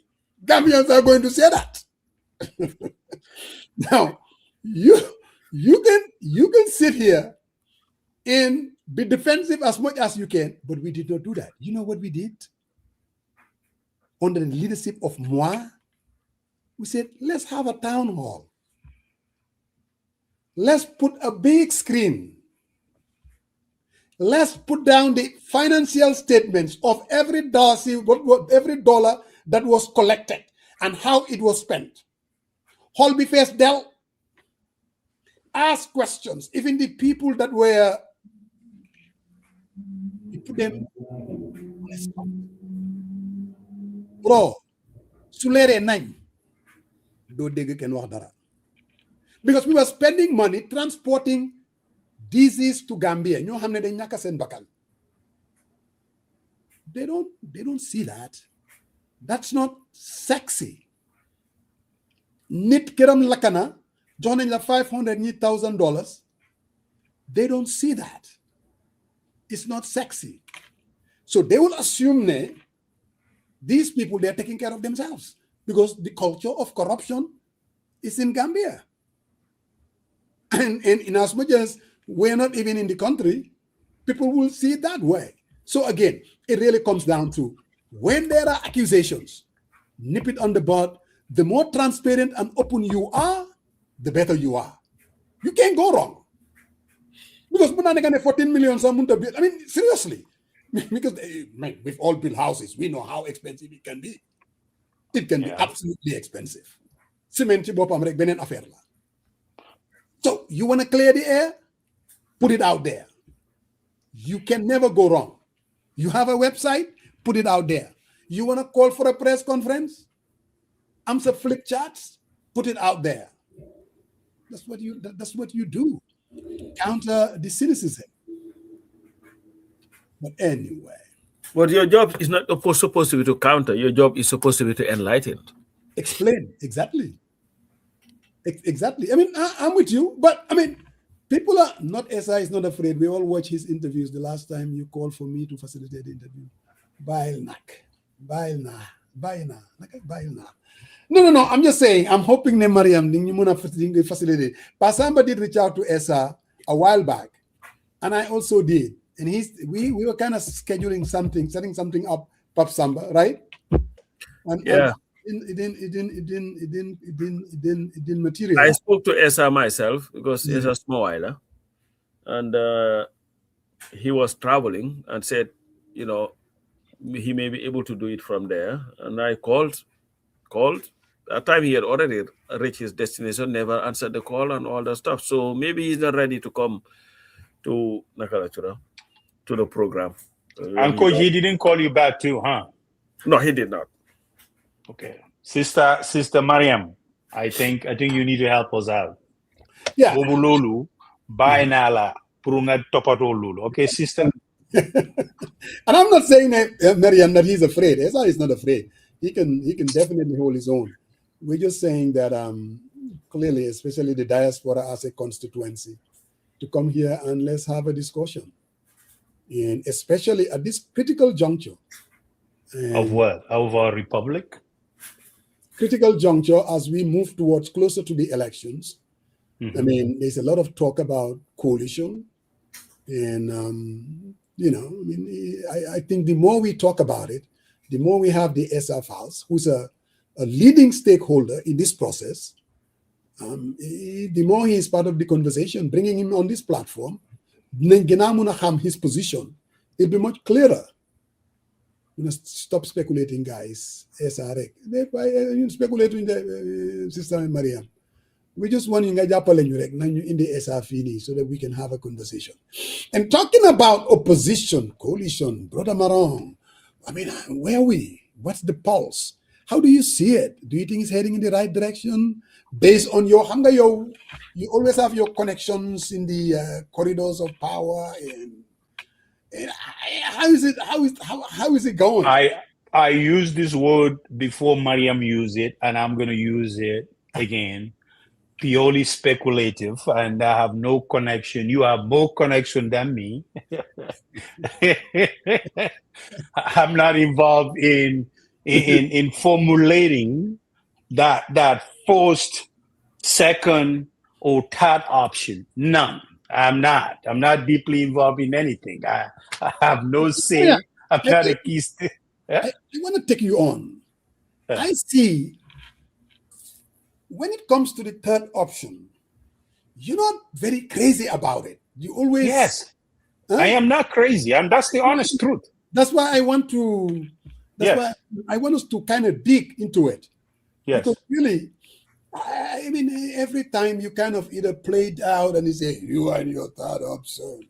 Yes. Critical of the third option. Yes. I mean, why? Why do you think the third option may not be able to do it? Let me pose this question back to you, because since you are a strong advocate for third option, what do you think that is somehow a vehicle to usher us from our current political predicament? I think that it is the question, because if you have a problem statement, you can state it. Why do you think the third option is there? Then I would state my rebuttal while I really felt, because you're a strong advocate. I mean, we all don't think... You've heard me talk about the third option No. I want you to restate since you want us to kind of delve into it deeply. Counter, because all I said No, was, I'm not countering you. you are not very crazy about it, and I want to understand. Coach Laiwa, he was traveling. We don't know what happened after that. So, look, I have always said the surest way, beginner or more a comprehensive coalition of all the parties, all hands on deck. If I have if I were to have a choice in the matter, that would be my option. Okay. But if we come together and then we put together the change that we want to bring about, we take it to the Gambian people, and I believe that is the surest way to beat Barrow. That might not even do it, but that would be the surest way of doing it. In the absence of that, because people like Pasamba deny us the opportunity to have the 50+1 campaigning against it, their activism with Madi Jobate. And I always reminded them, you guys are going to make it very difficult for us when it's time. Because xam nga ñu ne xale dina ek ci garab gi sax du gis dara. And when I said xalel maa ngi mean these activists that are sometimes carried away. A very seasoned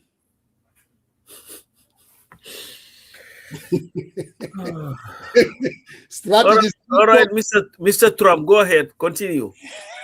This sorry to avoid this conundrum that we are in now. I was saying, we are not in any conundrum.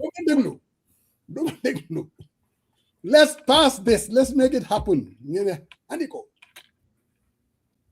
So, where does the third option fit into this? Because of the difficulty of having a comprehensive coalition, we think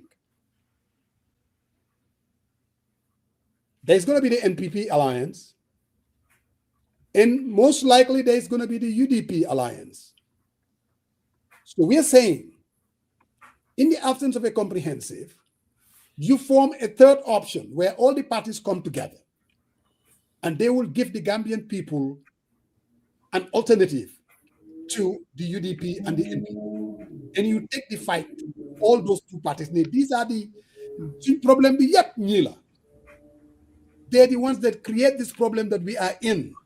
And it's about time we reset the button and put them aside and give the Gambia a second chance. That's how you're going to campaign. You take it to the Gambian people. Is it going to be a cruise? Absolutely not. Is it going to scramble the deck? Yes, I believe it. It will scramble it. Can it win? It can win. So that is why when people like you don't even want to entertain it, I posed the question and said, Sarian, why? Because I know you want a coalition of parties as the only way that Barrow can be defeated. And I would want to believe that you want Barrow to be defeated, right? Yes? No? That's a leading question. I'm asking. I will. You can ask all you want. I'm gonna have an opportunity to take on everything that you said. So I don't have to. There is.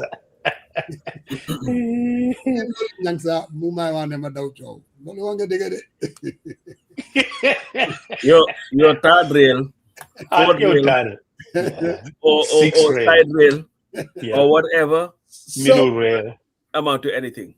You have comprehensive coalition or you'll come out of it spinning. So but Pasama, you don't think that the third rail could scramble the deck? It cannot scramble anything. It cannot scramble, and here's the thing. If you say third rail, you mean MPP, UDP, and UMC, correct? Or UMC and other parties excluding UDP, correct? I'm saying, is that what you say? There is an NPP alliance, there is a UDP alliance, and then everybody else. It doesn't have to be UMC. It doesn't have to be. We're talking about an alternative where there is going to be, let me be clear, there is going to be Doi there, That's why, there's going to be UMC on the Talib. There's going to be NPP Sobea. There's going to be Mama Kande. There's going to be No to Alliance. There's going to be, Dr. Gajigo. There's going to be all the newcomers, all the new parties. Tabak Reumi. All of them will say, we are coming together to bring this generational shift, this change that the country needs. We're tired of this NPP, UDP, brahaha. So, Nanenji, in the Batatale, we need to create a new opportunity. We take it to the Gambian people. I think they will vote for change. All right. Well, I heard you. And again, I am in for a broad coalition. I think the differences are very, very small, and I think it's still workable. Still December. I mean, it's negotiation. I mean, talking about a third option, that itself, I don't see how that's gonna also change in itself. Why? It's not well. Here's it doesn't work. What? You're saying the arithmetic doesn't work? The arithmetic doesn't support. I mean, it doesn't. The data, it's not there. Not based on recent, survey. There is absolutely nothing that you can convince that somehow the tide rail. And I have to go back to the survey that we just have that we can work with at this point. The data is not there to support it, Musa. But I think if there is a broad correlation, right, they have to talk. They have to come to terms. Someone has to give in. Someone has to give in. Give and take, okay? But the fact that we're talking about that option before we even exhaust the process of the first option or comprehensive correlation, I think it undermines the core message that are we really, really genuine to exhaust the first option. I will exhaust the first option first, right? And I will stand with that because I've seen it. I mean, I've seen Mr. Dabo said, UDP saying their position. That's just a position that everyone needs to respect. But people need to come in and negotiate. IGM 6 said it. I watched that. So regardless, hopefully that's the case. I mean, you're jiggling, but there's no reason for me to doubt what they are saying. I don't roll like that. I will give them the benefit of doubt to sit on the table and negotiate these things.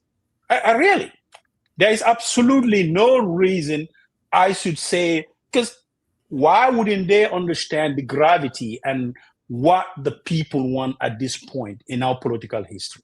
I really don't think so. So if they say that, I'm going to give them the benefit of that for us folks to come together and negotiate. And hopefully we can build a grand coalition. Like I said, just like you just said, yes, a comprehensive is the surest way to defeat President Barrow. I'm with you on that. Should we exhaust it? Absolutely. Should we do everything possible to make it work? Absolutely. Should we pursue it vigorously? Absolutely. But in the absence, that it doesn't happen. Instead of going it alone, each party going it alone, the third option, don't you think, would be a better option? Again, I am again. Talking about, I would like to see an exhaustive process of the comprehensive coalition, right? What if that is hypothetical? No, Musa, we can go in circles on this. I mean, you have your opinion. Hold on. You asked me, and I'm going to explain. You got to be able to listen to people, right? You have your opinion and your way. There is one way more than one way how to skin a cat, right? I think our differences, we need to come in together and iron those out, regardless. I agree. Okay, so what you are saying is, I think we haven't reached that stage yet, and you are telling me to commit to this third option. Commit.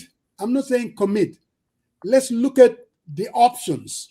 I mean, bro, you gotta have plan A. But what makes you think that what makes you think that there is not going to be a broad coalition at this stage? It's February.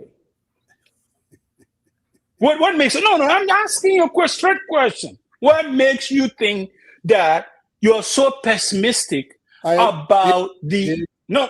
Hold on, but by my light, yo, dang my light. You're taking me on, and I'm taking you on. So, by you attend, right? Man, what makes you think that somehow we haven't even? I mean, we talk about Apex. They formulate engagements. They are doing things behind the scene. We haven't seen any, clear documentation to bring these folks together, right? At that point, if that process has been completely exhausted, and it hasn't, so I think we should be talking about the comprehensive coalition first, rather than talking about the third option. And we think that somehow, mysteriously, and it's not backed by data, based on the recent polling, that somehow they're going to have a big dent that's going to dispose Barrow. I don't see it, and I don't buy it. You know what? And Musa, here's my thing. Your third option, I think, based on my own analysis, you will have at least about 4 to 5 candidates running these elections, including Mr. Barrow. Let me ask you this. Do you see any scenario based on your observation, not knowledge, inside knowledge? You don't have to share inside knowledge. Based on your observation, that Talib Ahmed Bensouda will not run as a presidential candidate these elections? Let me say this. No. You can answer the question, yes or no. I'm going to answer the question. Okay, go ahead. I am absolutely going to answer the question. UMC, and you guys heard from the spokesperson, he's the only one elected to speak for the party. Musa Jeng is not. Musa Jeng lum la wax fi opinion la rek dafay wax. He said UMC will be in government, running the show, or part of a government. To me, what do I glean from that? That UMC is not saying any coalition, we have to lead it. Any coalition, Talib Ahmed Bensouda is going to be the leader. Haniko, we don't operate like that. So do I see a coalition where Talib doesn't lead it? Yes, I can see that. I can also see a coalition that he leads. Yes, I can see that. What I'm telling Sariyang is this. All of us agree a comprehensive plan A would be the best option. The man of all people, Pasama, you've known me. When people don't even entertain possibility, I said it's possible. When I even said UDP and UMC can even get together in a retreat, people were insulting me. Because for me, I always see in politics, anything is possible when you sit down and talk. So just to buttress, Sariyang, what you are saying, I'm committed to be comprehensive because Bobo mo gina or. Yes, but also, Dofulo jine japula pan la halula. Dofuma jine japuma pan la haluma. Same thing with Pasamba, and we've been around for a while. The difficulty and the complexity of having a comprehensive coalition is there. Yako ginaham. So buñ nahante. So should we just? The question that I asked you was, if the comprehensive plan A doesn't work, and we are confronted with two options, go it alone, each party, or having a third option, which one is more viable? What is valuable is a comprehensive coalition. Pasamba, you know Neki is playing some gymnastics. Here is the thing. This is purely speculative. No, hold on a second. Let me push back this notion that, no. Come on, Father Moses, come on. You are saying, I felt, dear to my heart, the comprehensive way is the way to go. I am with you on that. So why are you asking me the kind of question? Because I don't have any take on that. I don't care too much about the third option. That's what I said. Care about it or not? I'm just asking you, Nay, because and when you go back, coding came up and all that, that is immaterial to me. What I'm saying, suma halat like what? No, limala like moine. If we are confronted with two options, going it alone, you can speak to that. Molu morale makwe dem ko musanga min foye wolom nyinti ko comprehensive coalition bella free wala nyin do man la fi wala mbella fi la nyine lo alfal min be mu politico multi ye sie kacha ye hakilima sambaje ibe minkel pour kam bondi nyin kon iko third option. You're putting the cart before the horse. What is your mindset? No, father. No, man, book. I don't care about that option. Man, malakuwa. I don't care about it. Because I don't think it's going to yield much results. Right on. It's not going to yield much result. Ko mimbina nafasa mbalanga diamola. Kana dunja di lamla di jaso di labli finkiri karab. Mo bufuat. Man bo mane fale umatar option makwa. Thank you very much. Now that is clear as day. No, but and you know what? Third option. I know Musa loves this third option thing. No, you know what's going to happen most. In all honesty, I said it here before, and I'm going to say it again. If the opposition believe me, Barrow going is this urgent, they have to put that urgency in trying to defeat him.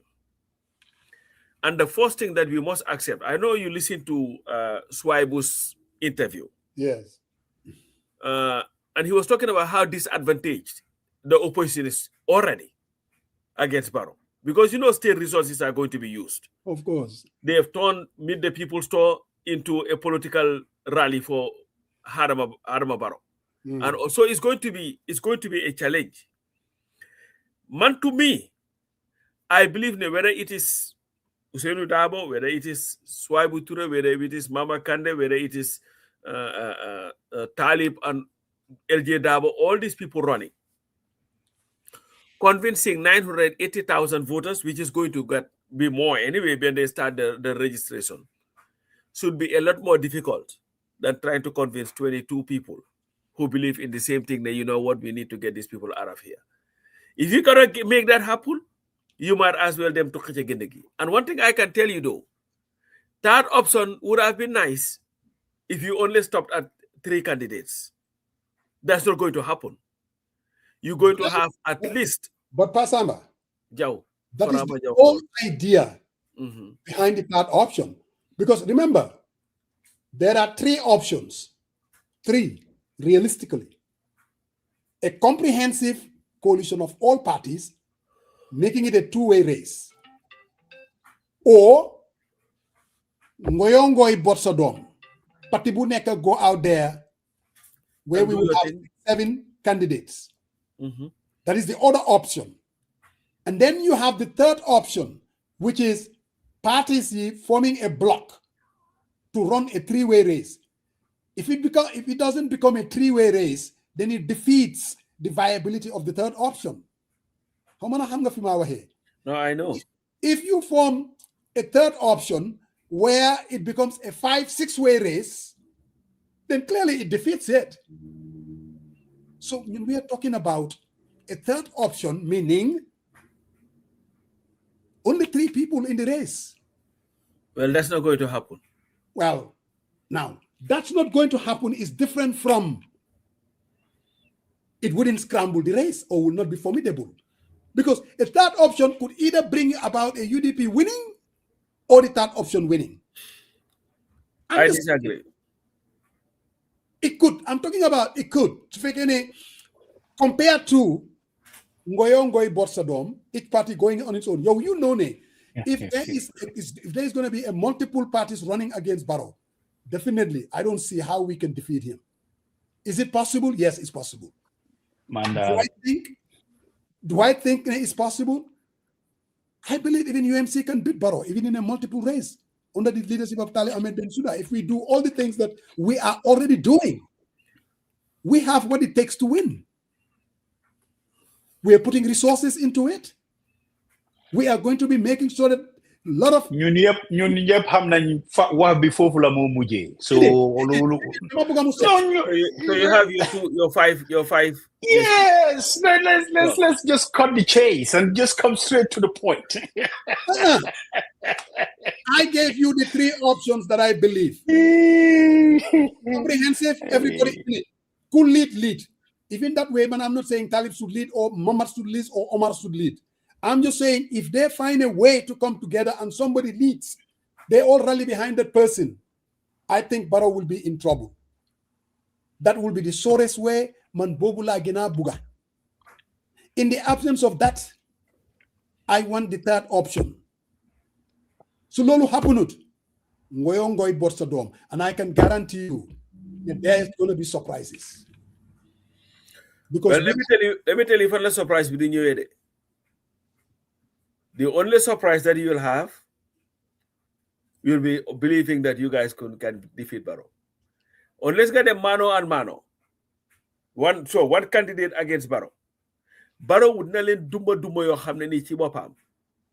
You will not even believe it. You will lose like there is no tomorrow. You guys haven't realized that the Gambian electorate has changed.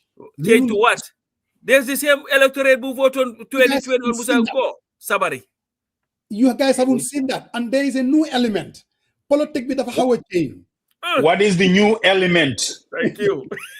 I want you to, Musa Yang, the chief strategist, how the landscape of how it change. There is a new element. So fake you could go and kind of go do deep dive into that new element that has a propensity of attracting and ushering the 3rd option into presidency. Please, the floor is yours.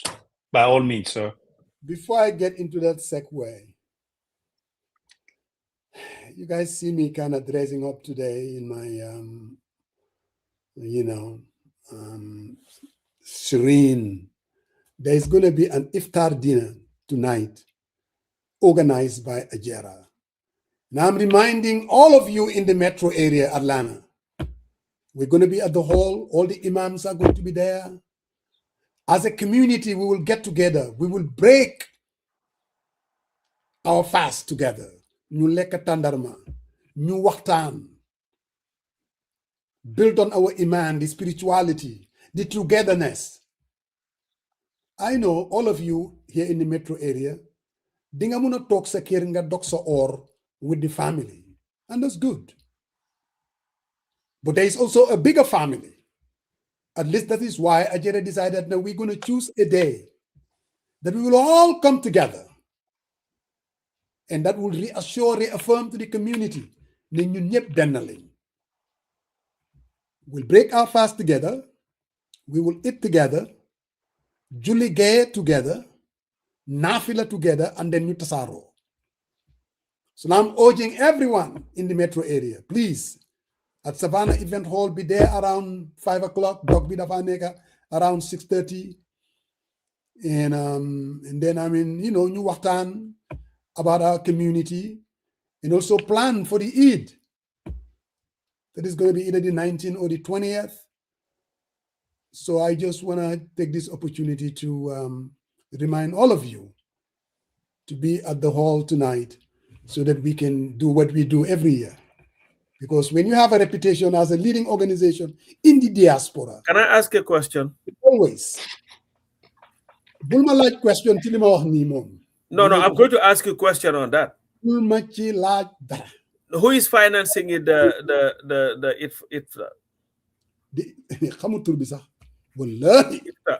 I'm not even long. Iftar or whatever you call it.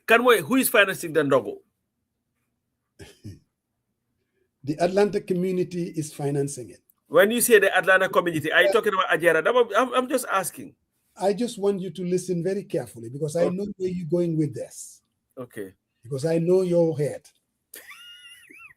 What Ajera has done is to go to the community and said, we will lead an iftar dinner.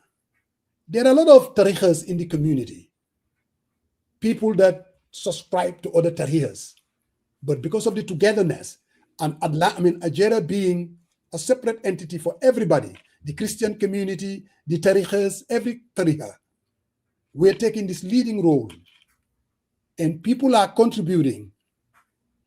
ñi ne dinaa indi reer, ñi ne dinaa indi akara, ñi ne dinaa indi lii, ñi ne dinaa indi xaalis to pay this, ñi ne dinaa indi lii, ñi ne dinaa indi lii. Moo tax ma ne la, Ajera is facilitating it. The funding is coming from the community. Parce que xam nga what you don't realize, xam nga yow dañ ñi pour lii la ne this is a month of giving. Joxe. Loo joxe rek ding ko fa fekk kerek yomal xeyam yalla dina la ko fay ne we bo xamne mu ngeen ko enjoy it's important. Now my question I don't do naka yomal xeyam and all that business lol mom is interest to me.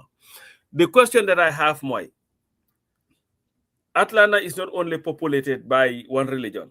Who said that? There are Christians there, and this is their land.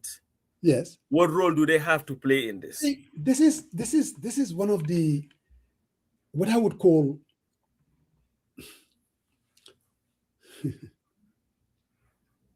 in as much you mean well, but it may have elements of divisiveness because we do. I'm just telling you. I'm being very honest because you got to understand when we do these things, we debate them, we brainstorm them.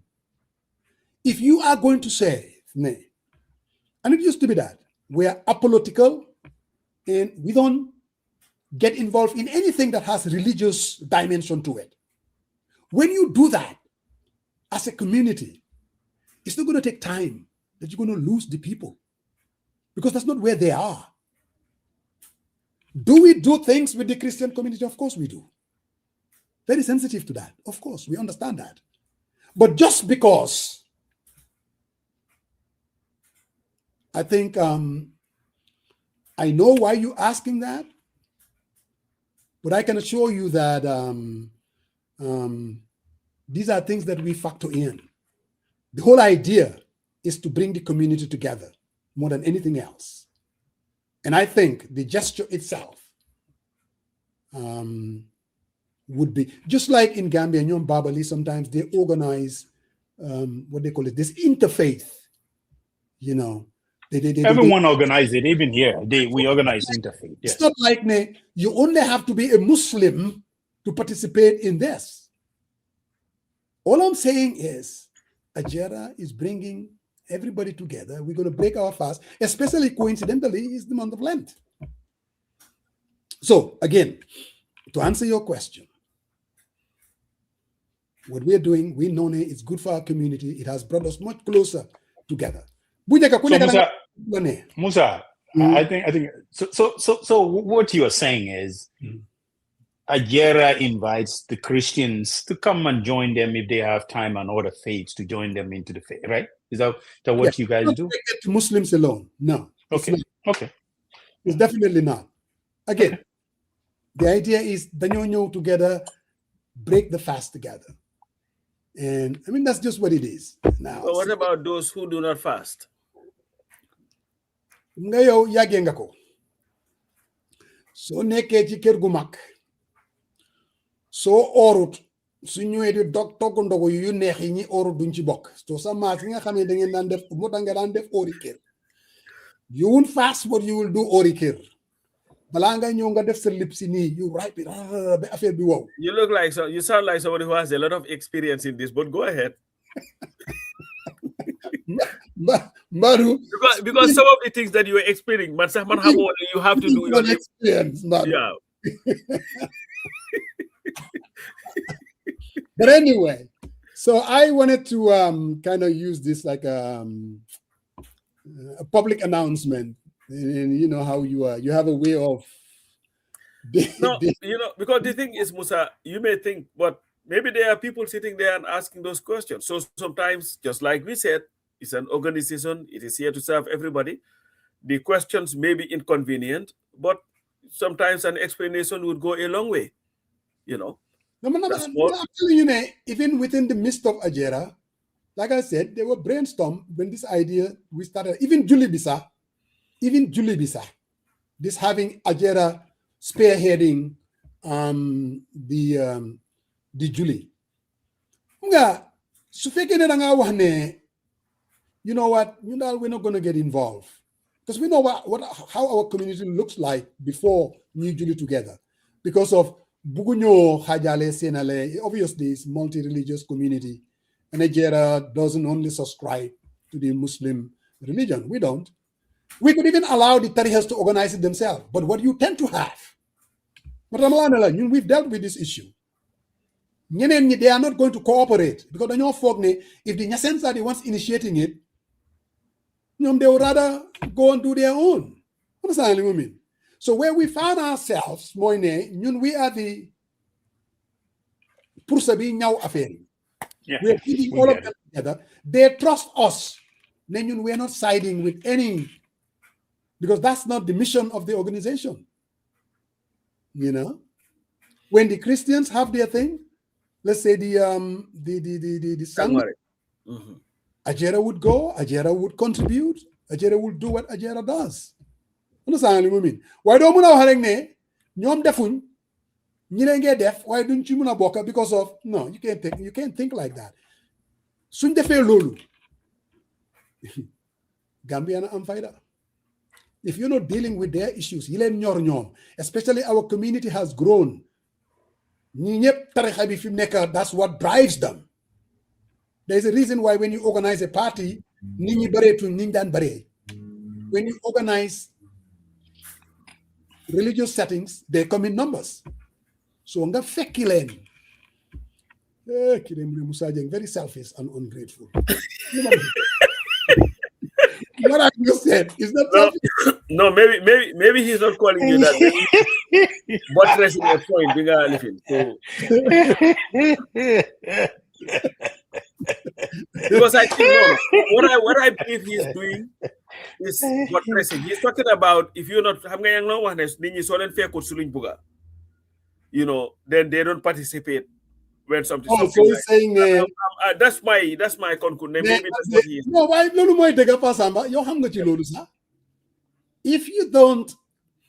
if you don't go to where the community is, you're going to lose them. They're not going to contribute a dime to the organization. You might as well forget about whatever your mission is. It's going to fail miserably. You have to go to where they are. So when is your iftar? Is it tonight? Muhammad sallallahu alaihi wasallam Iftar. You know what? No, for Faramos, hopefully you still remember my question that I asked you. Because it's like again. Let's come back to politics. No, you said there is some type of Musuma laka Arab. So and I have no interest in laka in Arab there.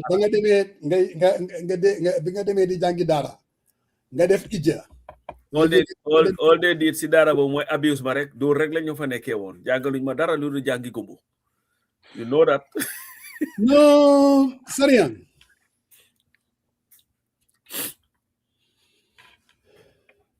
The political dynamics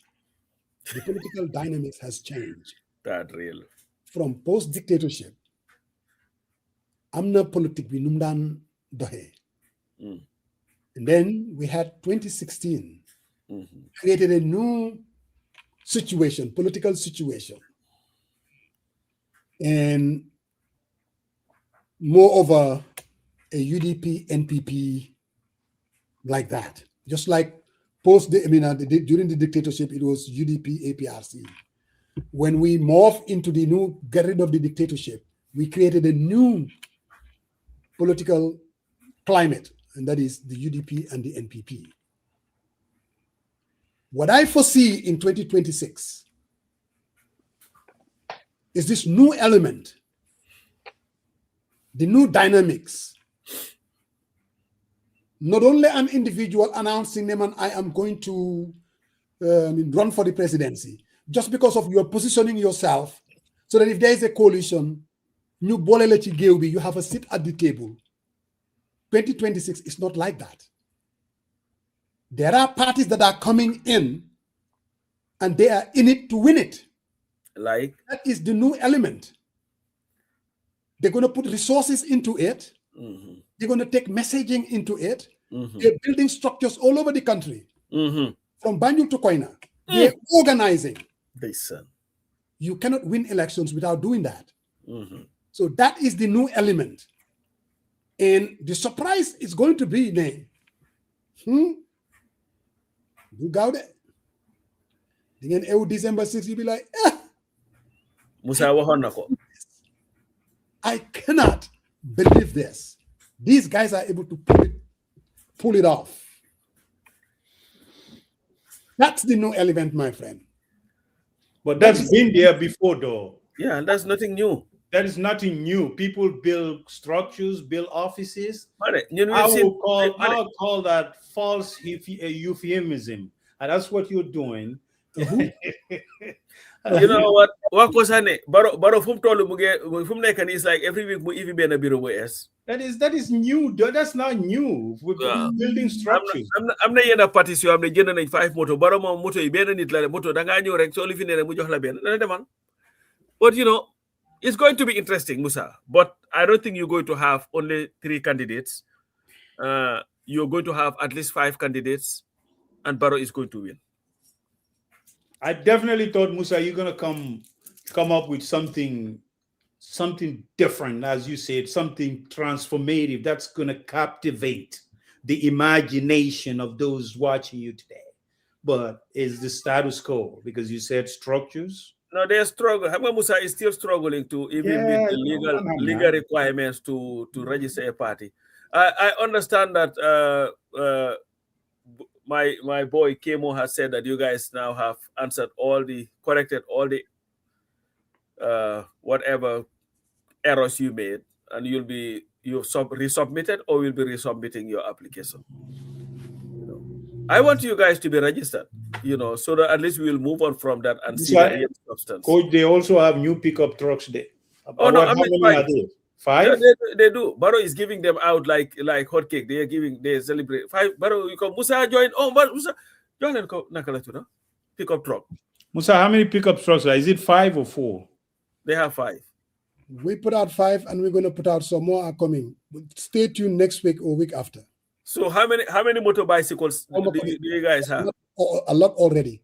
Like I said. So, but what I want to ask though, and I ask this to all political parties. No, Balmulai.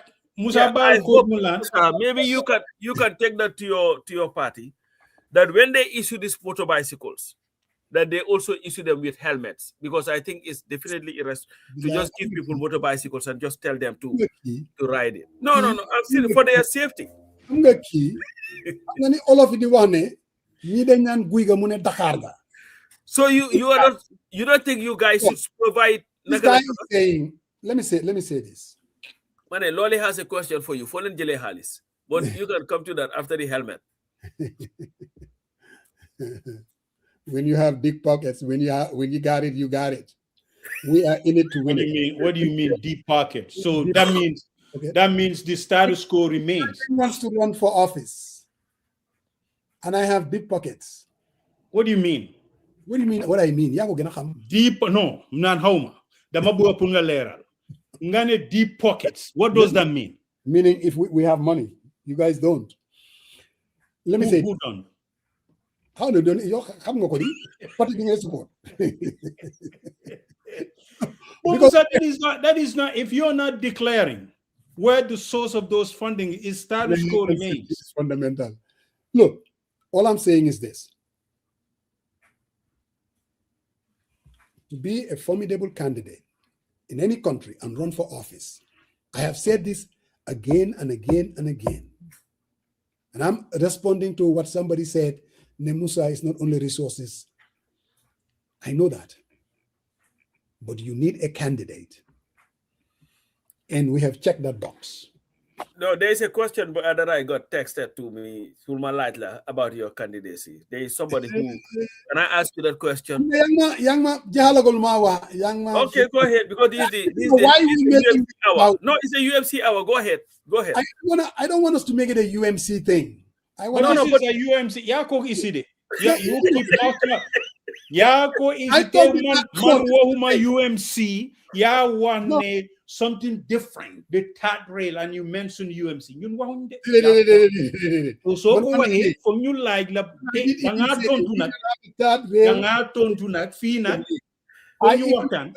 I even quoted our spokesperson. Saran, wakone. Kudemul ganar hamne gudi la ñorer. Wow. Just go ahead. Kudemul ganar gudi la ñorer. Ka fonga leral. Kidanga leral tede. So I said, to win an election, you have to check the box. The first box is candidate choice. Then we believe that we have a sellable candidate ku nexa jay. Soy out candidate, ñu ne soy out borekat. Da ngay out ko xamne da fay beure ngay daan. Baru suxlu bor la I don't want to interject.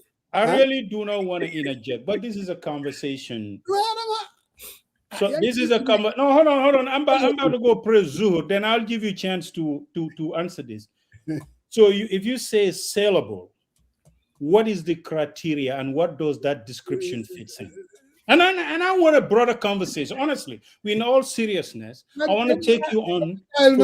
Not 3 points. I mean, what is going to take to win an election? No. What I'm asking is, what qualifies a sellable candidate? What qualifies a sellable candidate, and what is the criteria? That's what I ask you. Let me say this. Okay, go ahead. So let me say this. I want a clear answer. Go ahead.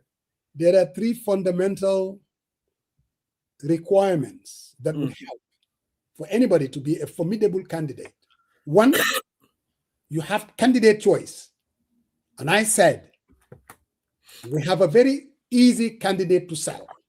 And that is Tariq Ahmed Bensouda. Second, you have to have ready to spend resources. Do we have all the money? Can we might borrow dollar to dollar? Most likely not. Just like what happened in 2016, we didn't have to match him dollar for dollar against Jammeh, but we were able to raise enough funds that would help us run a respectable race. I think we have that. Again, what differentiates us from other aspirants, they just want to position themselves so that if there's a coalition, then they will tag along. I don't think a UMC is about tagging along. UMC is in it to win it. Candidate choice, resources, and then messaging. And you have all that. And we have all that. So we check all the 3 boxes. Well, now, this comes my question. There is a guy who is listening who sent me a question. Wow. His name is Fala Mjai. When a coach asked Musa if they will let any other person lead UMC with all their investment, that is Talib's investment, will UMC allow anybody else to lead it other than Talib, given all the investment? Because of all this money, there's only deep pockets. You're talking about Talib, where he's coming from. Do you think there is a possibility that you can have a different leader without Talib, given everything that he has invested in this? Let me say this.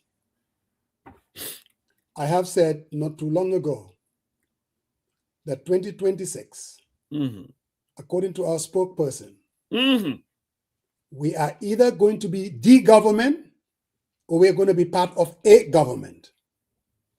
So the latter, part of becoming part of a government, that means most likely Talib will not lead it. I understand Fala's question. Within UMC, will we allow another candidate other than Talib? And the answer is yes, it's possible. But you got to understand, it comes down to who do we believe is our best candidate to run.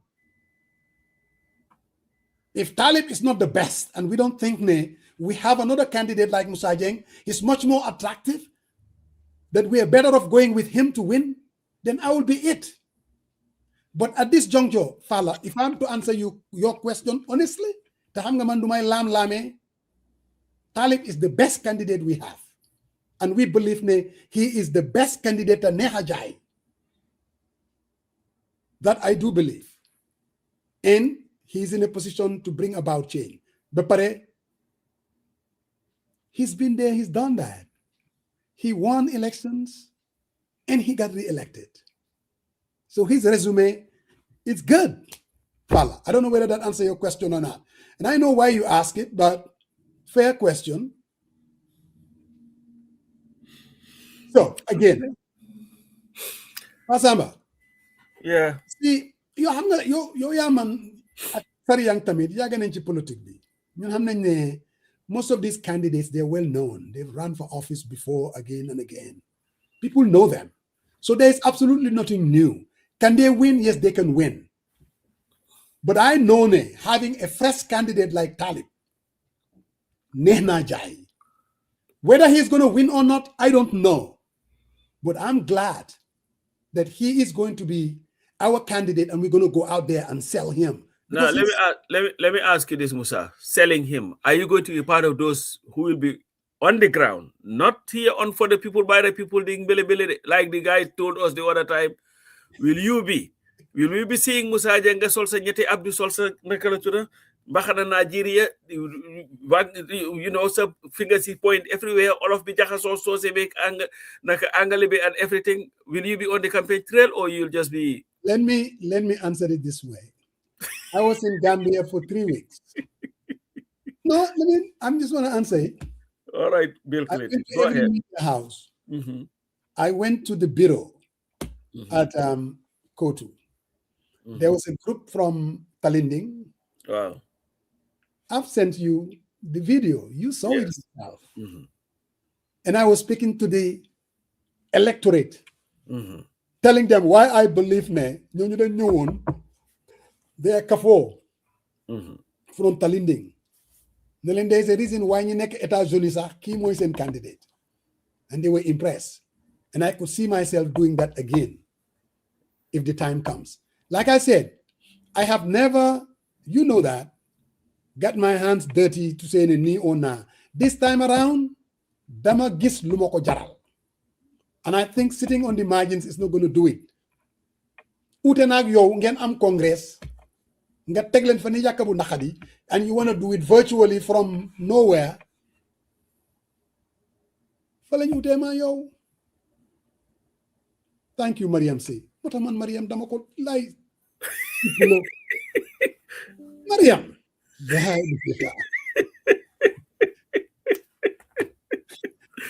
Mariam selling the Nigerian hearts. I like that. Why Kuneka US Fini.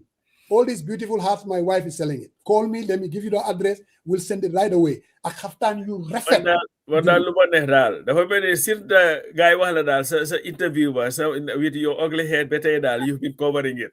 Bilay ma ay dama ewo def ni ma defaat ni ne boy bi wana dega. Yeah, it's not pretty. I might as well start covering it. What am I wrong? Them got Julisa to Subar and I'm still here hanging, That's the difference between. So I hear you, but Musa, if you have to be fair to others, the other ones that are in the political, including I did not support Barrow in 2021. No, you did not. I did not. Go ahead, Maro. So my question to you is, and that is why. I think the Grand Comprehensive Coalition is a necessity. Consider what you said. I'm going to use your term, saleable. If all the political parties pick one candidate and select that one candidate, and all the political parties come together and sell that individual from carton to coiner, don't you think that person has a real shot? Yes. So the saleable part is not a factor then. It's a matter of political parties coming together and build a comprehensive coalition?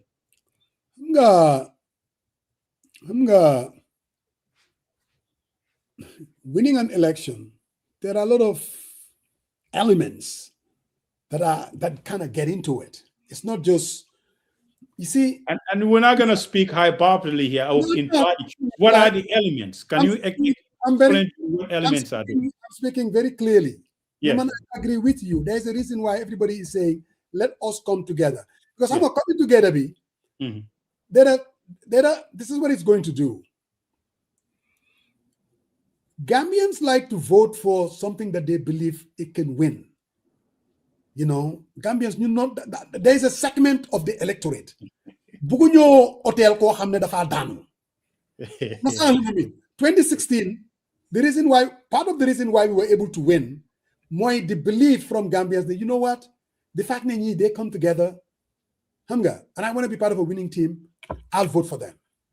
I mean, I know of people from my family on the APRC, like when we came together, they're like, okay, I can vote for this. So there are segments of the electorate that are like that. So I agree with you, if we come together, you have to bring the people with you, because how we come together matters. It's not only just coming together, you know. We can come together in a certain way that we may not be able to bring the voters with us. It's possible. So it's important how we come together. If that happens, I think Barrow will be in trouble. He will be defeated. Because remember, even from the polling data, when was asked an opposition candidate against Barrow, it was 49 to 34. Almost 14-15%. I mean, that's a gap. So the coming together, like you said, I agree. Now, the other question was, I was just saying, if we're to go it alone, if UNC, being a new party, new kid on the block, going it alone, I am telling you why I think we will do very, very well. We can even win it. And to win it, we checked all the 3 boxes. We have an exciting new candidate, fresh face. It's not part of the old political cabal. So if we raise the funds, throw resources at it, and we're beginning to see that. Our manifesto is going to be out very soon. Clear what we are going to do on day one. And this is somebody who has experience. It's not like winging it as we go along. On day one. So that says a lot. And I hope I answer all your questions. Yeah, you did, but you kind of dance around some questions with specificity, so which is very normal in your case. You answer what you want, and then you dance around, the key fundamentals part of the question. So but you add loaded. And what I'm asking is very simple, right? The question is, I think where I really think is this third rail. That's why I'm now motivated, because I really think the meat and potatoes should be in a comprehensive build-up. If we come together, we talk about, can you imagine mobilizing all these resources and putting all them together? I mean, I think no matter how we make it, and this pre-positioning that I have this, I'm a winnable candidate, I have the majority. I am not completely sold on that idea. I really think this is at the infant stage. There should be coming together. People need to talk about it, because if you say winnable, but the survey is not backed by that, then people start questioning, where is the winnable? And that's a very fair question, right? So I think we just got to be very careful how we. So we're not going to say, we have a losing candidate. That's what. No, you're not a losing candidate. But what I'm trying to say is, there's certain buzzwords: winning candidate, saleable, but the data is not there to support it. Oh, come on now. Come on now. And I take you on this, to be honest. Point me where the data supports your assertion. You know, affair nala ko ci wade. Okay, well, what, ma? If there is, and I'm sure Sepras is going to get to that, a head-to-head matchup, and they list candidates down, then affair nala ko ci wade. Okay, no problem. I'm looking forward to that separate poll. The sellability and the winnability of our candidate. I can guarantee you that. The guy is likable. Nobody, Musa, here is the, when we get into the person, hold on a second, the personalities, I really don't care. I don't care about the personalities. Hey, Gambian politics is all personality. We can build this thing, is issue-oriented messaging, fila harijar, manifesto sangam, it's all personality. That's what it's going to come down to. Seriously. That is just the culture of our politics. Personality driven. I wish, can you imagine even trying to organize a debate? Can you imagine now? I mean, I think it was Demba talking about, we should organize a debate among these guys. You didn't answer my question. The question that I how many times do you want me to answer it?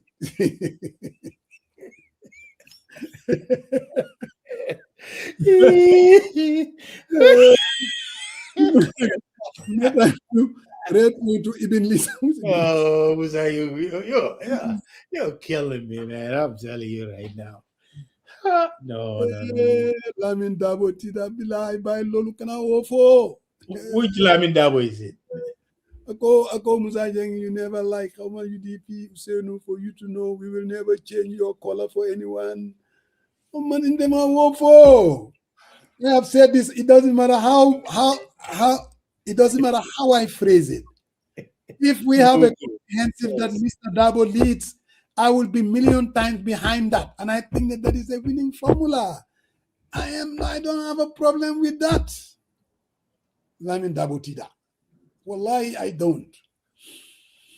But it doesn't matter. But what do you think, though? I mean, in all reality, what do you think would be a fair and equitable, say where a lot of political parties will have a buy-in, sort of the modalities, what can be rolled out to get everyone to the table initial? Because I after the program I watched Dr.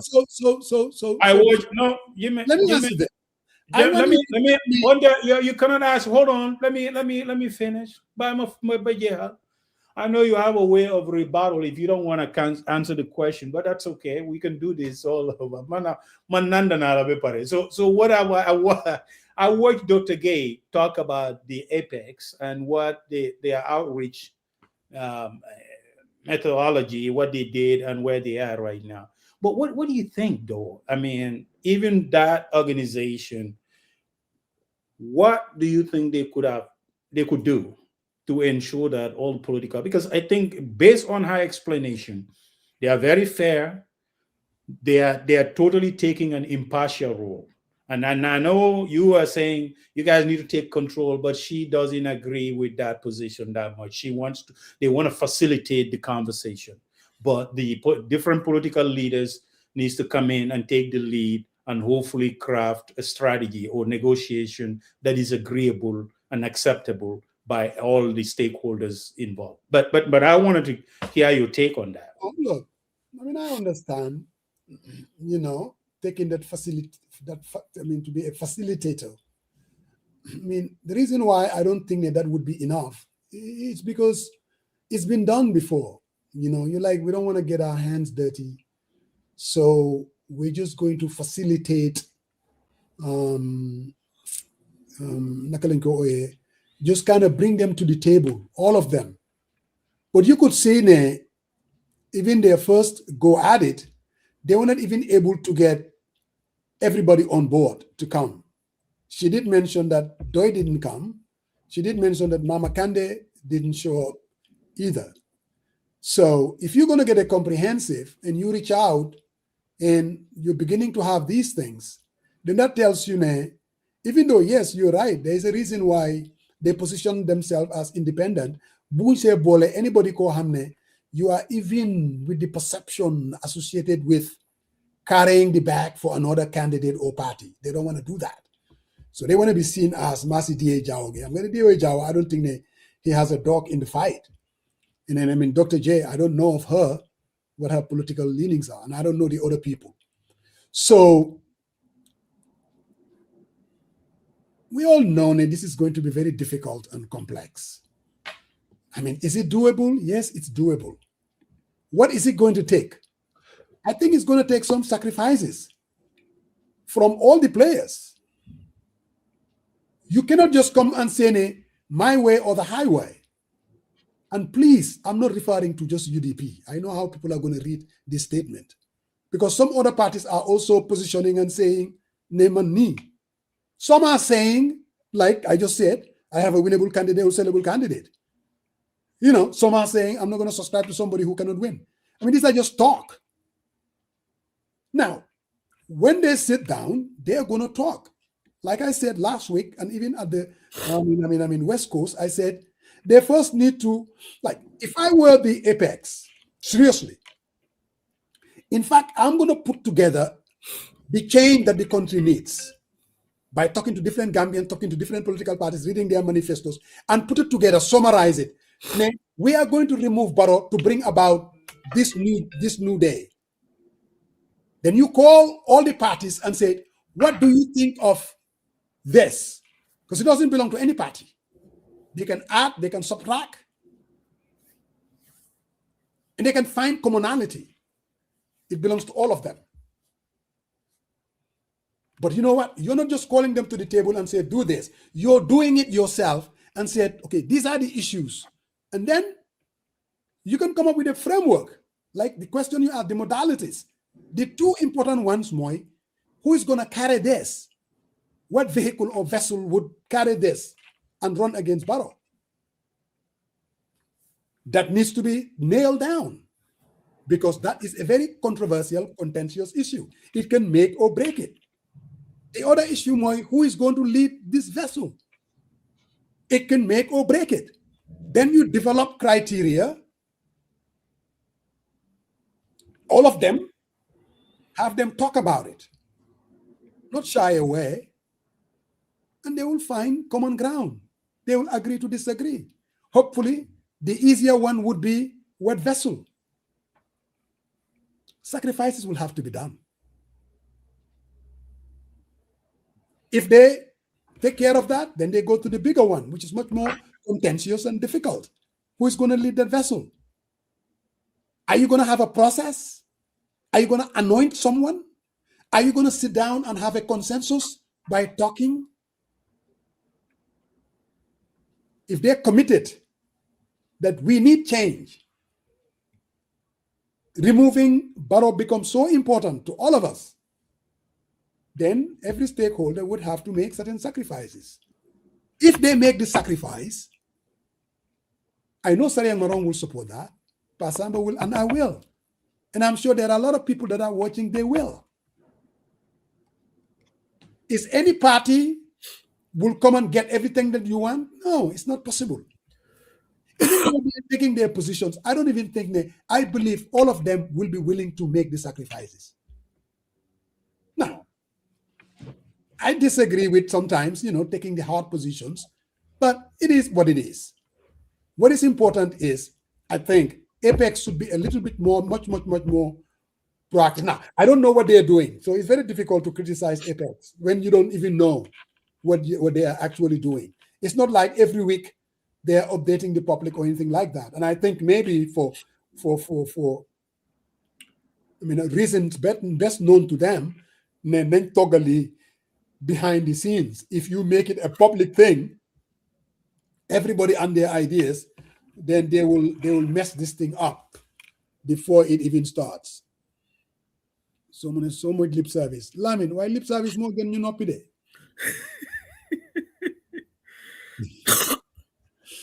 And but just to let him know that this same lip service before Facebook is what has been keeping Jammeh awake for many, many years. So I want to make sure I let him know that too. So, you know. yeah. So sorry, but what's your take? What do you think, Apex and these stakeholders? What needs to happen? No, I think here is a and I think I'm totally in agreement with what Dr. Gay stated here. And here is the problem. The environment, the political environment is so polarized. If you come instead of facilitating, you want to dictate the way they wanted to the way you wanted to create some type of framework.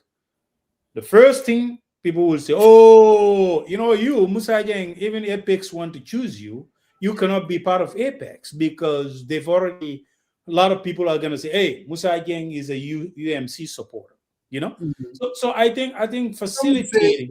UDP supporter, and that they won't trust you. No, that's what I'm trying to say. The political environment is so poisoned that you have to be able to take yourself out and say, hey, I am doing this not because I have a preferred. Oh, are you talking? Oh, there's a delay. No, Mangla de Glubasa. Oh, okay. So you've just stated, Demba Jao being the first casualty of this whole thing. I mean, the government saying, oh, he's part of it. What are you saying? Kanji? Are you not hearing me? I'm hearing you. We're hearing you. Oh, okay. I saw Musa doing this. That's why I was wondering. No, I think Sari, and you're getting hungrier now. So it's okay. I know what's happening. No, because his hand gesture. I thought he was saying. I think wifey is cooking better kino and he is smelling it. That's not really. Not today. Not today. Today I'm eating a checky and red snapper. That's on the menu. No. Sari, I have to come and visit you. You're leaving large with some shrimps on the side. I'm telling you right Mamma now. Mia. Why? I'm maningo lunde wa nyune keba fala kuma sima ya dua. Keba fala kuma. Keba fala kuma. Sima ya dua. Sima ya dia. Sima ya moerer. Simaya. Simaya duya moerer. Simaya kasimaya. How many you anytime people say dead, you are nervous. What we're saying is punga fan buguda. Do like sima. No, be like I'm gonna sima. I'm gonna for mungawa. Like rare, like dinner. No, simango is rare. Simango, okay. Simaya, Faramos. Yeah, simango, okay. Yeah. So no, but Faramos, what I'm trying to say is the political climate is so toxic right now. We all know it. The moment you wanted to facilitate, they will start accusing you that you have a preference. That's true. So in order to let this come to full fruition, you have to let things play out, facilitate. Let them go ahead and negotiate, iron out their differences. And when it comes to a point whereby Apex members can say, hey, look, say, who needs to lead? For example, they come with these formulas. The winning candidate, the one that has more votes in 2021, 27%. So if those are the tiebreakers, I guess that's when Apex comes in and say, hey, let's be realistic here. Let's negotiate based on what they have at that point and see if those political parties will have a buy-in. But taking a position doesn't help before. And I think they are on the right track. I definitely think they are on the right track because people will see them as impartial and they can play in without someone accusing them, saying that, you're doing this to disadvantage us. And that's been a problem. And that's been a sticker for these negotiations. That's why they are stalled for over years. Look, so Pasama, what do you think Apex should do, the organizers? And what's your take? Do you even think this is possible? that they'll be able to. If there is a chance, how do you think this thing can happen? Well, at least they are engaging partners to try to get them to the table. And you've had so many political leaders mention them. Mr. Dabo did. I know SRFAL also did, and all these other people. But like I say, Musa, if they really want a coalition, the United must also unite. Because Apex will be going to the same group as CS, is it CSC? Can I say? Coalition for System Change. Yeah. We'll be going to the same people,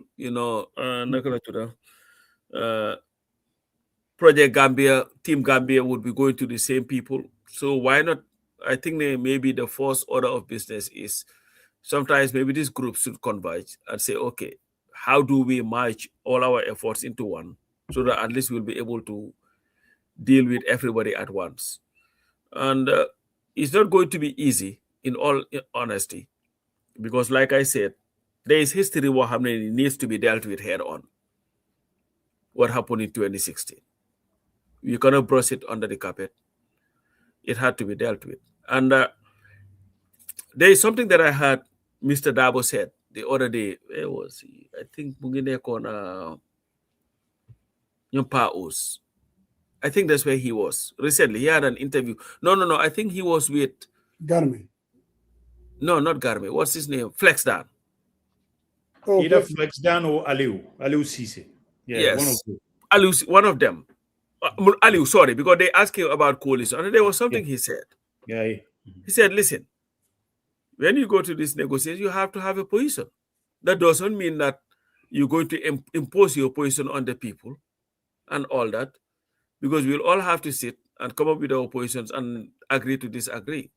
So I think that's a softer stance from, okay, it's either be like Lamin Mane did when he talked about, the formula for a coalition. Is it going to be easy? Absolutely not.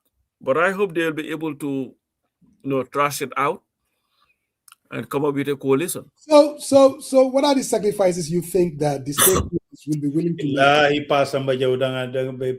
These are the sacrifices. No, Bilai. I mean, I'm not asking this to set him up. I'm just these are the sacrifices. The biggest sacrifice will be sacrificing personal ambitions. They cannot all be candidates.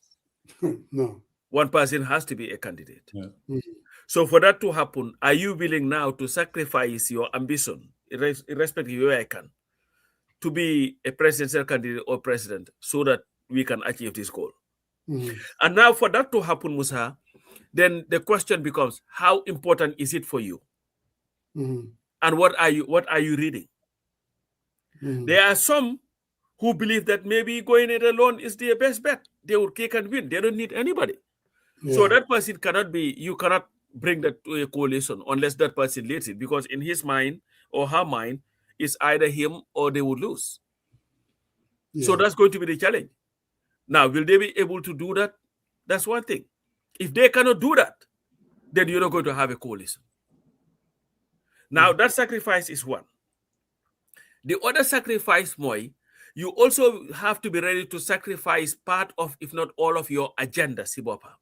Yeah. Because now it's not about you, Sarian, it's now about us and what we want. Okay? And so there will be a lot of sacrifices that have to be made. But the most important one, Musa, is electability. I'm not talking about electability here. It's trustability and believability. Yeah, among them. No such adaptability, trustability, character and integrity. Yes, because unless people can trust you, especially given what had happened before, to say, you know what, if we rally behind Musa Jeng, whatever he tells us he's going to do, you're going to have a problem. Sonko moy Juma moy Sonko. Ndogo he invited Ndogo. Some pastors said, nope, we are not coming to your Ndogo because we do not trust you. So you have all these things that are going on. So Gambia now have their experience with Barrow. They are also looking at what is happening in Senegal. So you have to be somebody that people can look at and say, you know what, irrespective of what you may think about this guy, why this guy can be trusted. Unless you have that, it's going to be a big time job, and hope they'll be able to do it.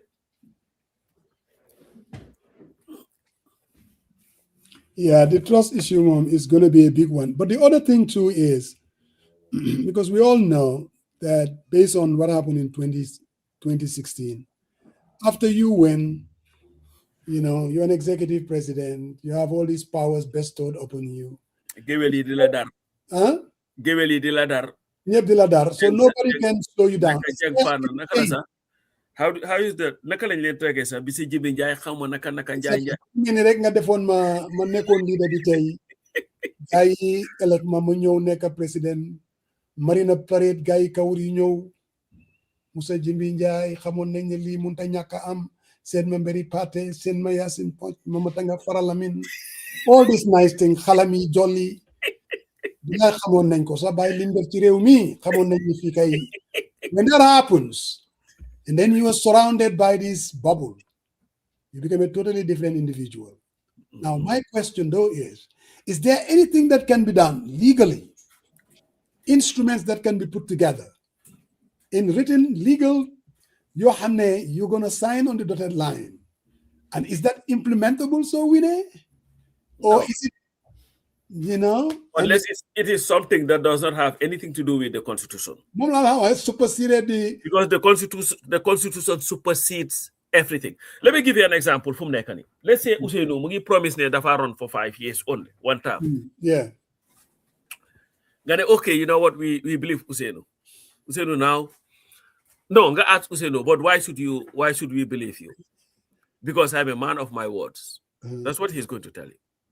But Ousseynou, 2016, your argument was we have to respect the Constitution. The same Constitution that gave Barrow 5 years, and we wanted him to at least cut it to 2-3 years, is the same Constitution that also gives you the right to succeed yourself.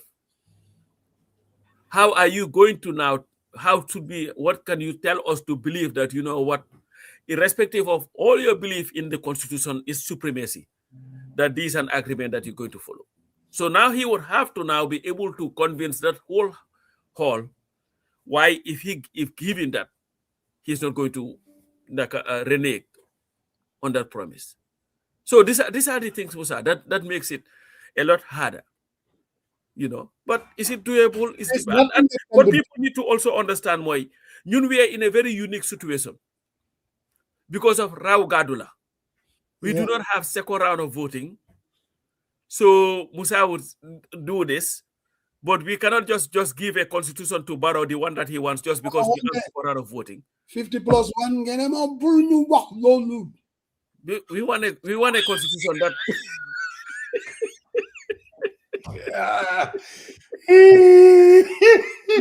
come on, that's it.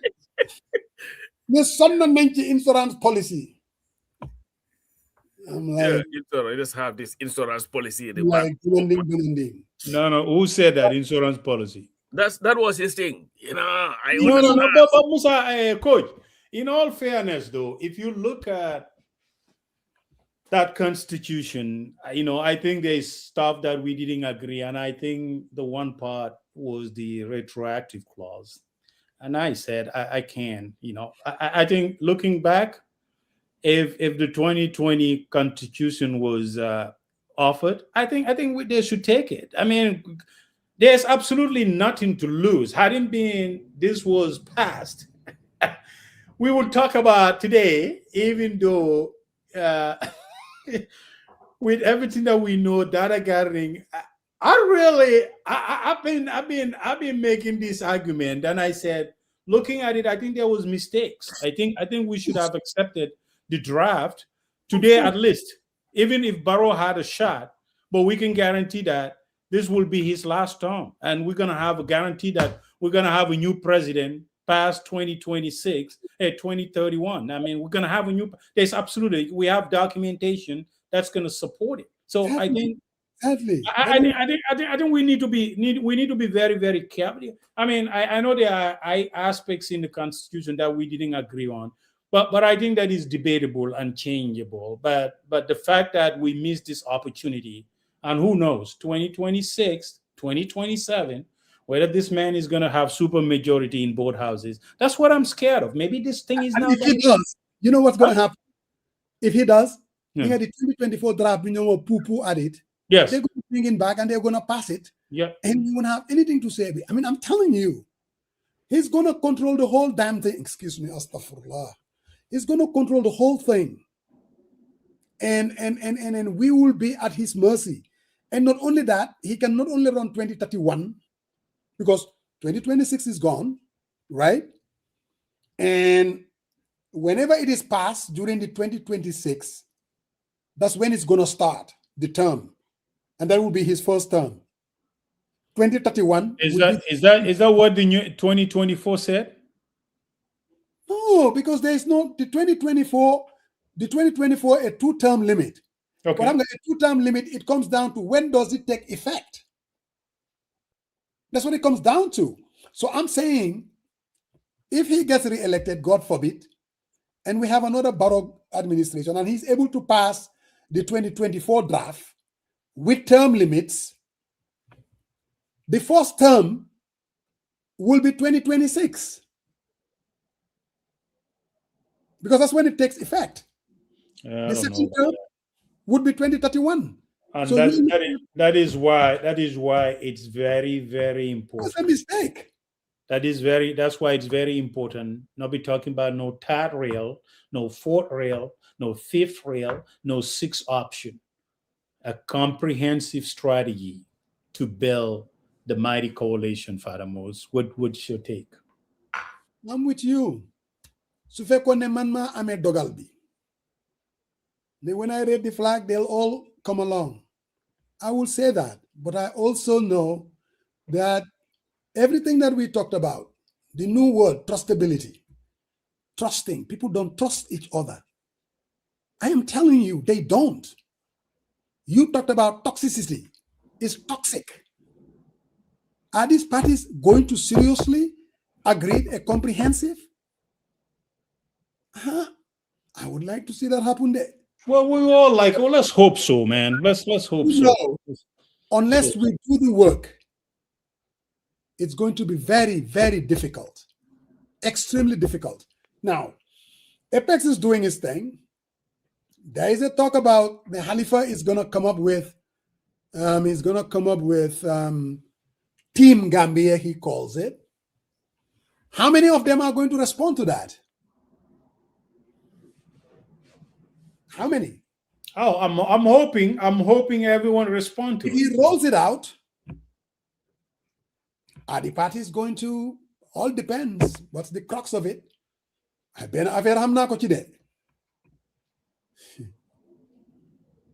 it is stipulated that there is going to be a process that any candidate can come out to be the victor, you might as well kiss it goodbye. It's not going to fly. I don't think UDP is going to subscribe to that. Don't preempt. I ain't preempting nothing. I'm just telling you. Don't preempt. Don't preempt. They already said it. Who said it? UDP. Who in UDP said it? Lamin Mane. Yeah, but the party leader came in and said something different with the deputy party leader. I would put more weight on the no. They are not going to subject themselves to anything that is like the 2016 selection process. Yo, nekulo independent analyst. Understand? No, yo, UMC for falu moinga wambiri UMC. No. While yefi cousin si new bao dabo for na dayafu. Me lamoela dabo. Lamanta lamoela lami mani because lam mani is not the party leader. Bro. All I know is this. Like you, I want a comprehensive coalition, but I also know that I'm not for more jare. And knowing knowing all the players and their inclinations, whether we like it or not, I think there is going to be coalition alliances across the board. You know, just to have one, why I seriously doubt it. Is it possible? It's possible. Should we put everything into it? I think we should. But that doesn't change the reality. There is going to be very tough. Should they all come together and find a totally independent person and say, come, you'll be the transition leader? And who said even pulling somebody else, Akimo Averi, mom, so they may be win, right? You can do whatever I'll just leave that up to the key stakeholders. I'm not going to dictate the modalities and the formulas they will execute. I will leave it to them, Father Moss. You know. Come on, this is his problem. Bilai bully my problem.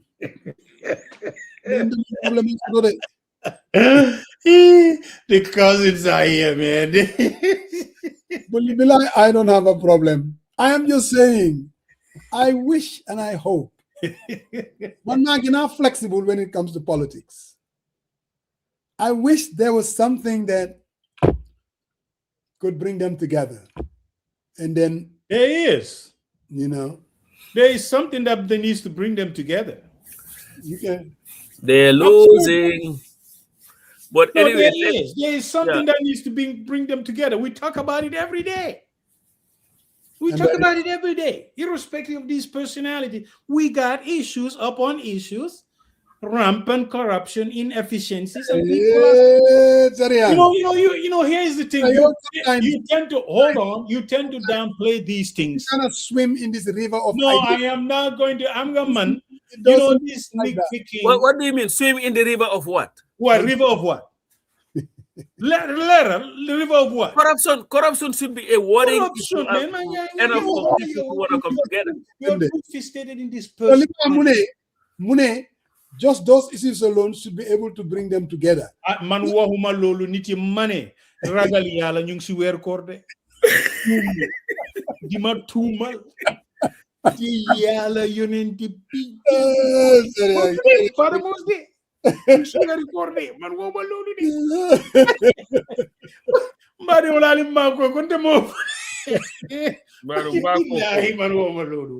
so Loa, what did you say?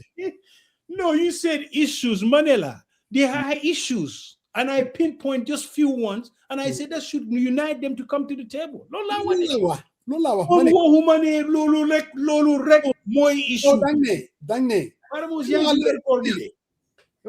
If the coalition problem was just finding commonalities as far as issues are concerned, or the change we want, Billahi wal Kitabi, this coalition will be built in the do just 2 minutes to do it. Because most of these parties, they have the same positions on these things. So for them to find that commonality, what they could hang their hats on, akayomba. Even Apex would work on that, and they wouldn't divide them. The two big elephants in the room, yeah, but they have to move beyond that, though, Musa. I'm telling you right now, they should be able to move beyond. If we're thinking about more and where we could come together, you're talking about the ones that it's no secret, but they should be able to map out there. Okay. You know, when negotiation comes in, and we hope the Halifa Salas, everyone will come together and iron these details out. We're gonna owe them. We're gonna pray for them during this sacred month. When I go to the hall today, we have this iftar dinner. Imams are gonna be there. And on the other by Jahase, I'm going to wear record, do they Jahase? In the man Jahase. Jahase, we're not too far apart. No. Yow yaa ngi UMC now I'm independent. No. Def loolu duma ko nangu tey duma ko nangu el. Yow léegi independent man independent yow UMC nga. You are a UDP leaning. No, I'm not UDP. I'm independent. You got your feathers get ruffled a little bit. And you want to go a certain way. Mane waxal be eleg man independent la te léegi nit yi xam nañ yow UMC la dead UMC. And I'm not UMC. For the record. Xam nga dañ ma tuumal te ñoom yëpp ak suma cousin si ñoo xam ne ñu si plateforme bi ñoo ma tuumal dal ma yam fo ñente yam fa laal be albelam during 2016 the whole thing started around October, so we had 2-3 months to play with. Now we have close to 8-9 months, but remember 3 months ago we're saying we have a whole year. So it's going to take long. It's going to get narrower. No, and you know what, Musa? Timing, we see what I'm saying. Just thinking about it right now, I think we've been getting it wrong. Because 2016, not a lot of people wanted to be president. What people did not understand, for UDP to have a candidate, they had to go and, in fact, put a press to the statement in the newspapers, advertisement, looking for candidates. Nobody wanted to touch it with a 10-foot pole. That is true. Adama Barrow had to be convinced over and over again by Ajiyam for him to agree to run. Yes. Ahmadba, people do not know. Ahmadba was convinced by Khalifa to be part of the convention. He was not too crazy about it. We did not have a lot of people wanting to be president. I said to Ture too. So it was a very small group of people who wanted to be president. Now we have 22 political parties and 679 independent candidates all wanting to be president. So I think it is now a little bit more challenging than, I don't know. It's going to be, it's not going to be. We've been saying all 3 months before. What are you about it? I'm like, you know what? You've been very pessimistic. If I were to say that, Minister Young would brand. If I were to say just what you said, he would like. No. Sarian is a straight shooter. Sarian is. Mane Lamin Dabo Mune Tei Danga dem iftar dine mola yobu si hall bi. So are you inviting Yaya season iftar dinner? Mune so dem si hall bi nga wax yefi dina bul wax yefi UMC fofu no conseil.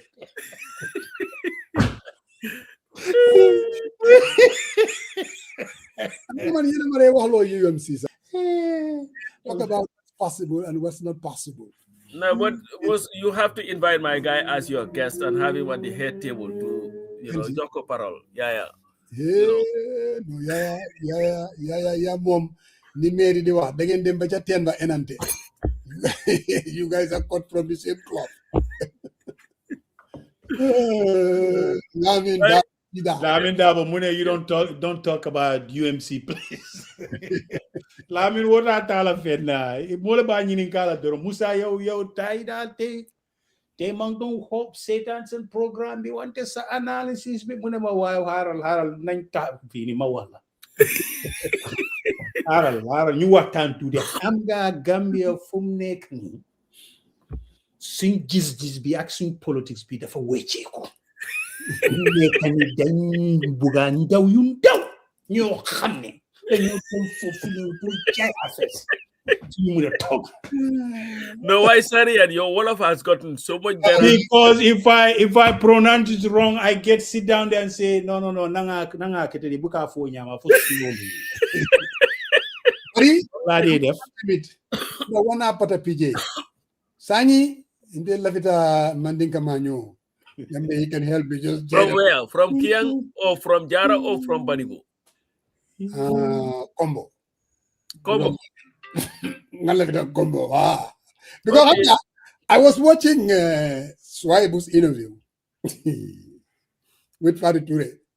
When Fadu Ture speaks in Mandinka, I understand. But it's Swaibu. Most of the time, he's from Woolly. Oh, he's from Woolly, man. I'm completely lost.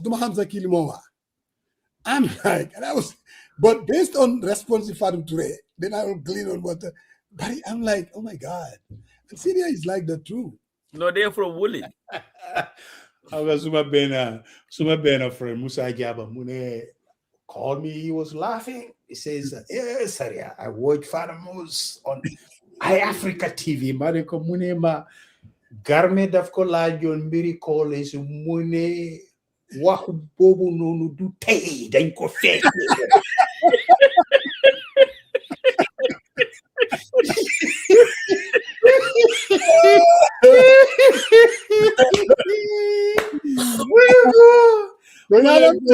Muneko big party.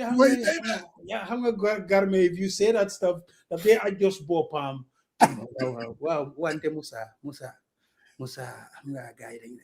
No, what bobu no, do take it. Unko fake, yagana.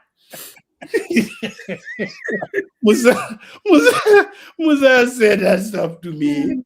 I was cracking up so bad, man. And I said, today, and guess what? After this program, I'm gonna watch your entire interview because Musa was saying it and I was laughing. Munema, your guy was the way he was expressing that, and Munema, wow, hang a UMC, hang a from my no what do take I can fake it, but it's like no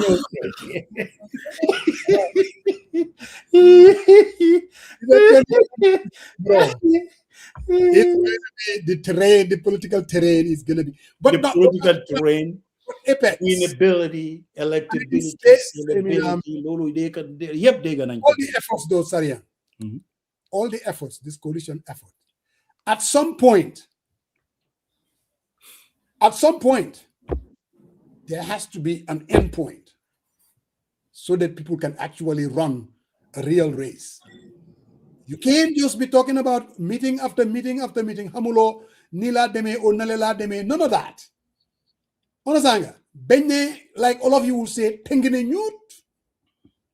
Ngen scramble and try to run a race. Kuneka di def linga def. It doesn't work like that. I think there should be a timeline when it comes to these efforts. Now look, between these 4 months,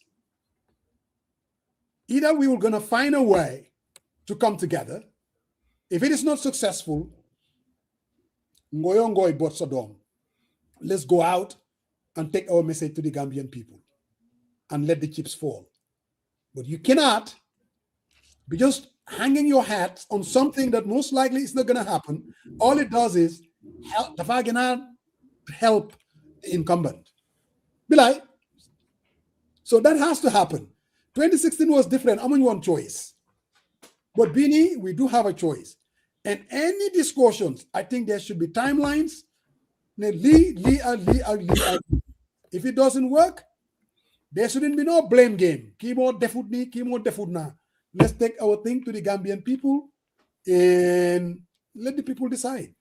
Let the people decide. Ultimately. No unconscious bias. So Lola Dal. Then you have troisième vehicle. Then they do their troisième vehicle. Troisième vehicle. I think you guys should come to me. I can bring your opposition together. You can bring anybody together. Don't me. And in fact, your mom. Let me tell you something. Your mom. As soon as poor when it comes to coalition building, you've never believed in it. Till today, Musa cannot be an independent. No. No, the cousins are gonna work out on the instant. They're gonna say no. They're stipulating clearly what needs to happen. Yo yanko ram rame.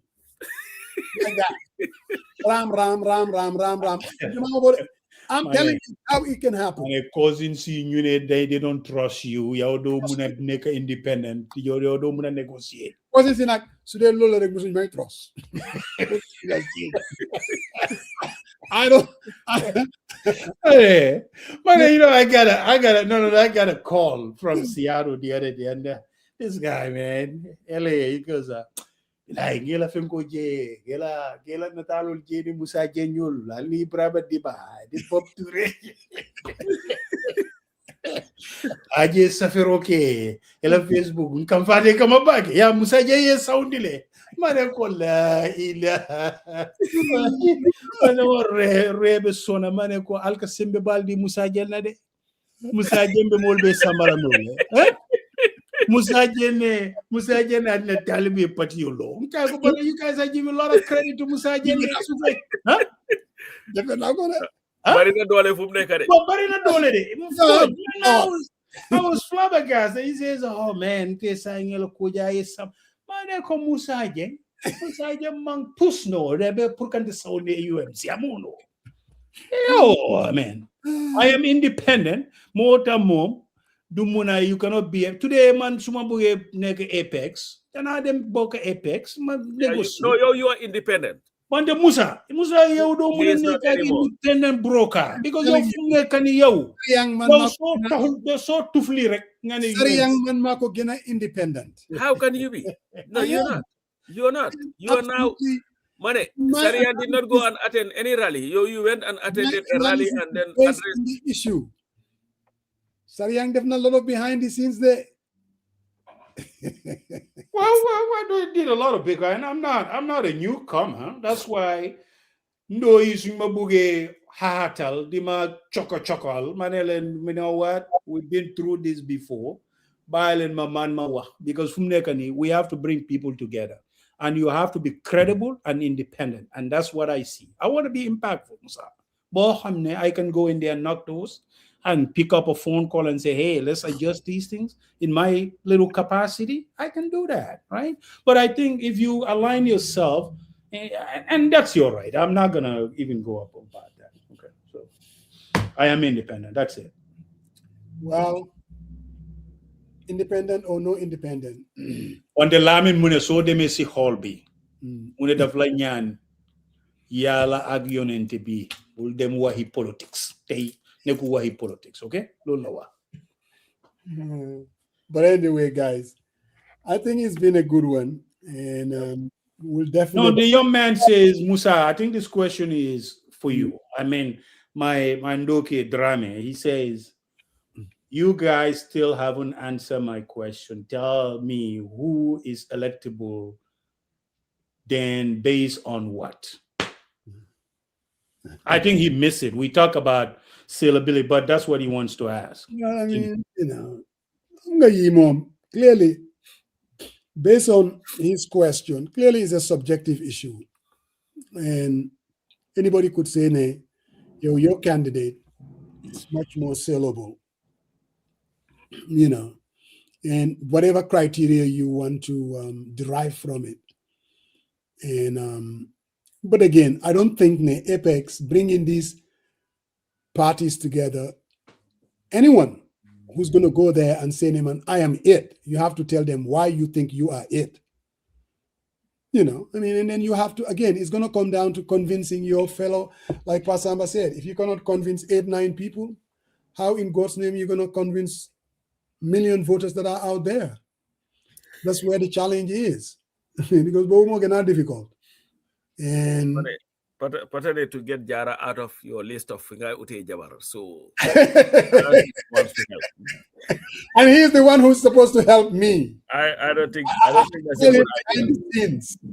I don't think that's a good idea. Yeah, I'm working on that. Sariang is not helping out. No, but Musa, yo, I am not even. I have a man from a boke, dama boka. So if I am for something, I will always be something. Bobu no nusa dumako entertain. Thank you. You know Musa is an old man. What? Yaw fum nekani retire. Musa is not an old man. No, Harold man ma Daniel man hamna.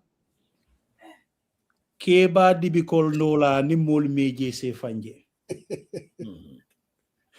Yaw fum nekani. Aja umi mumfa. Yange am sa jama ak salam. Man gis naa la Gambia du la hotel mu ñew mu la bay fofu nono. Waaw bobu jama yaga lolu amul ben problème. Wan giso buge dugal yeneni lolu dafa danga. Don't listen to this guy, Sarian.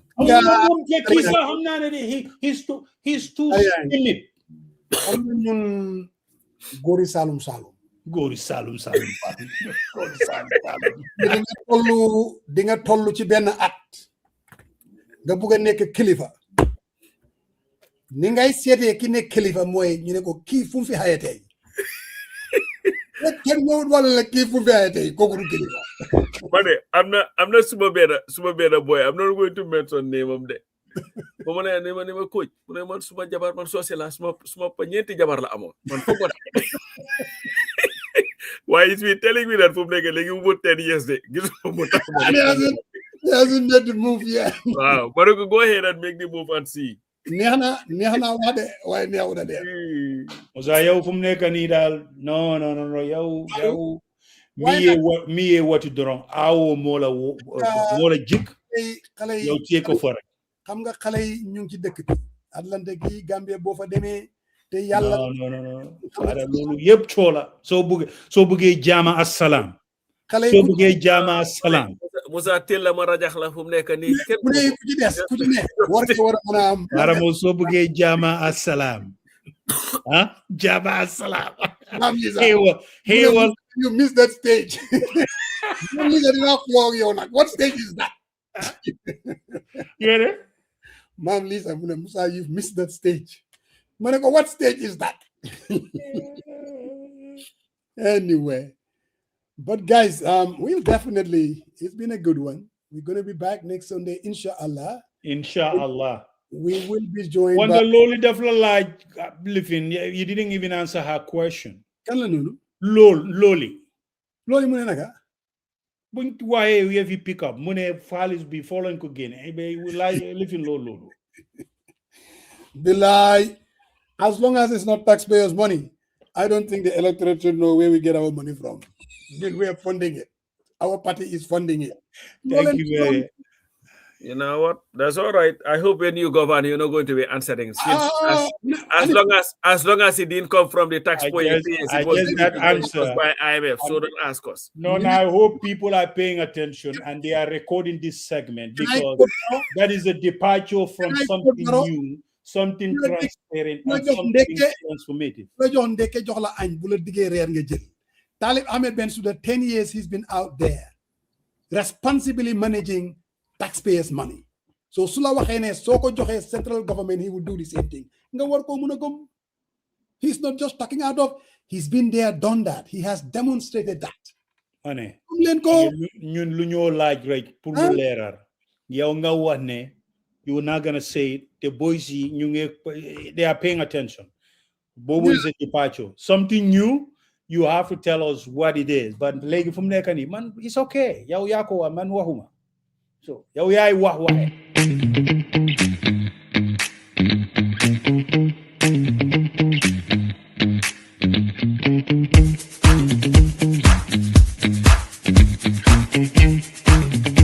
No deposit, flexible payment plans, and lots of discounts. Get your Legal apartment today. Wallahi gune gi xamna ci dara. Bama duggé Lakewood ma gis appartement yoyu. And it feels like I was in Atlanta, Georgia. I'm like, wow, Negro, you gotta do something. This is really nice. I really like the apartments, Bob Samba. Definitely. Again, we will definitely be back next Sunday, inshallah. Inshallah. You would have gone what, halfway, Brother Marong? As far as today's day? Yeah, actually. 4.5 day. Oh my God. It's moving along. Next week, man, we'll be all through, man. Halfway, 10 more days, rolling into the last 10 days. The last 10 days, I'm going to all of it. Hochi mi rochi. Dangay or sandi. Dangay or sandi. I'm going to go over the David or No. Man, fuma nekk ni léegi maa ngi dem toog seetaan sa interview bi loolu dañ ko fekkee woon boobu laay All right, guys. All right, viewers, and thank you for joining us every Sunday. Yen tax we come here every Sunday. Thank you, Mike. All right, bro. Atlanta, come to the iftar dinner. Don't miss it.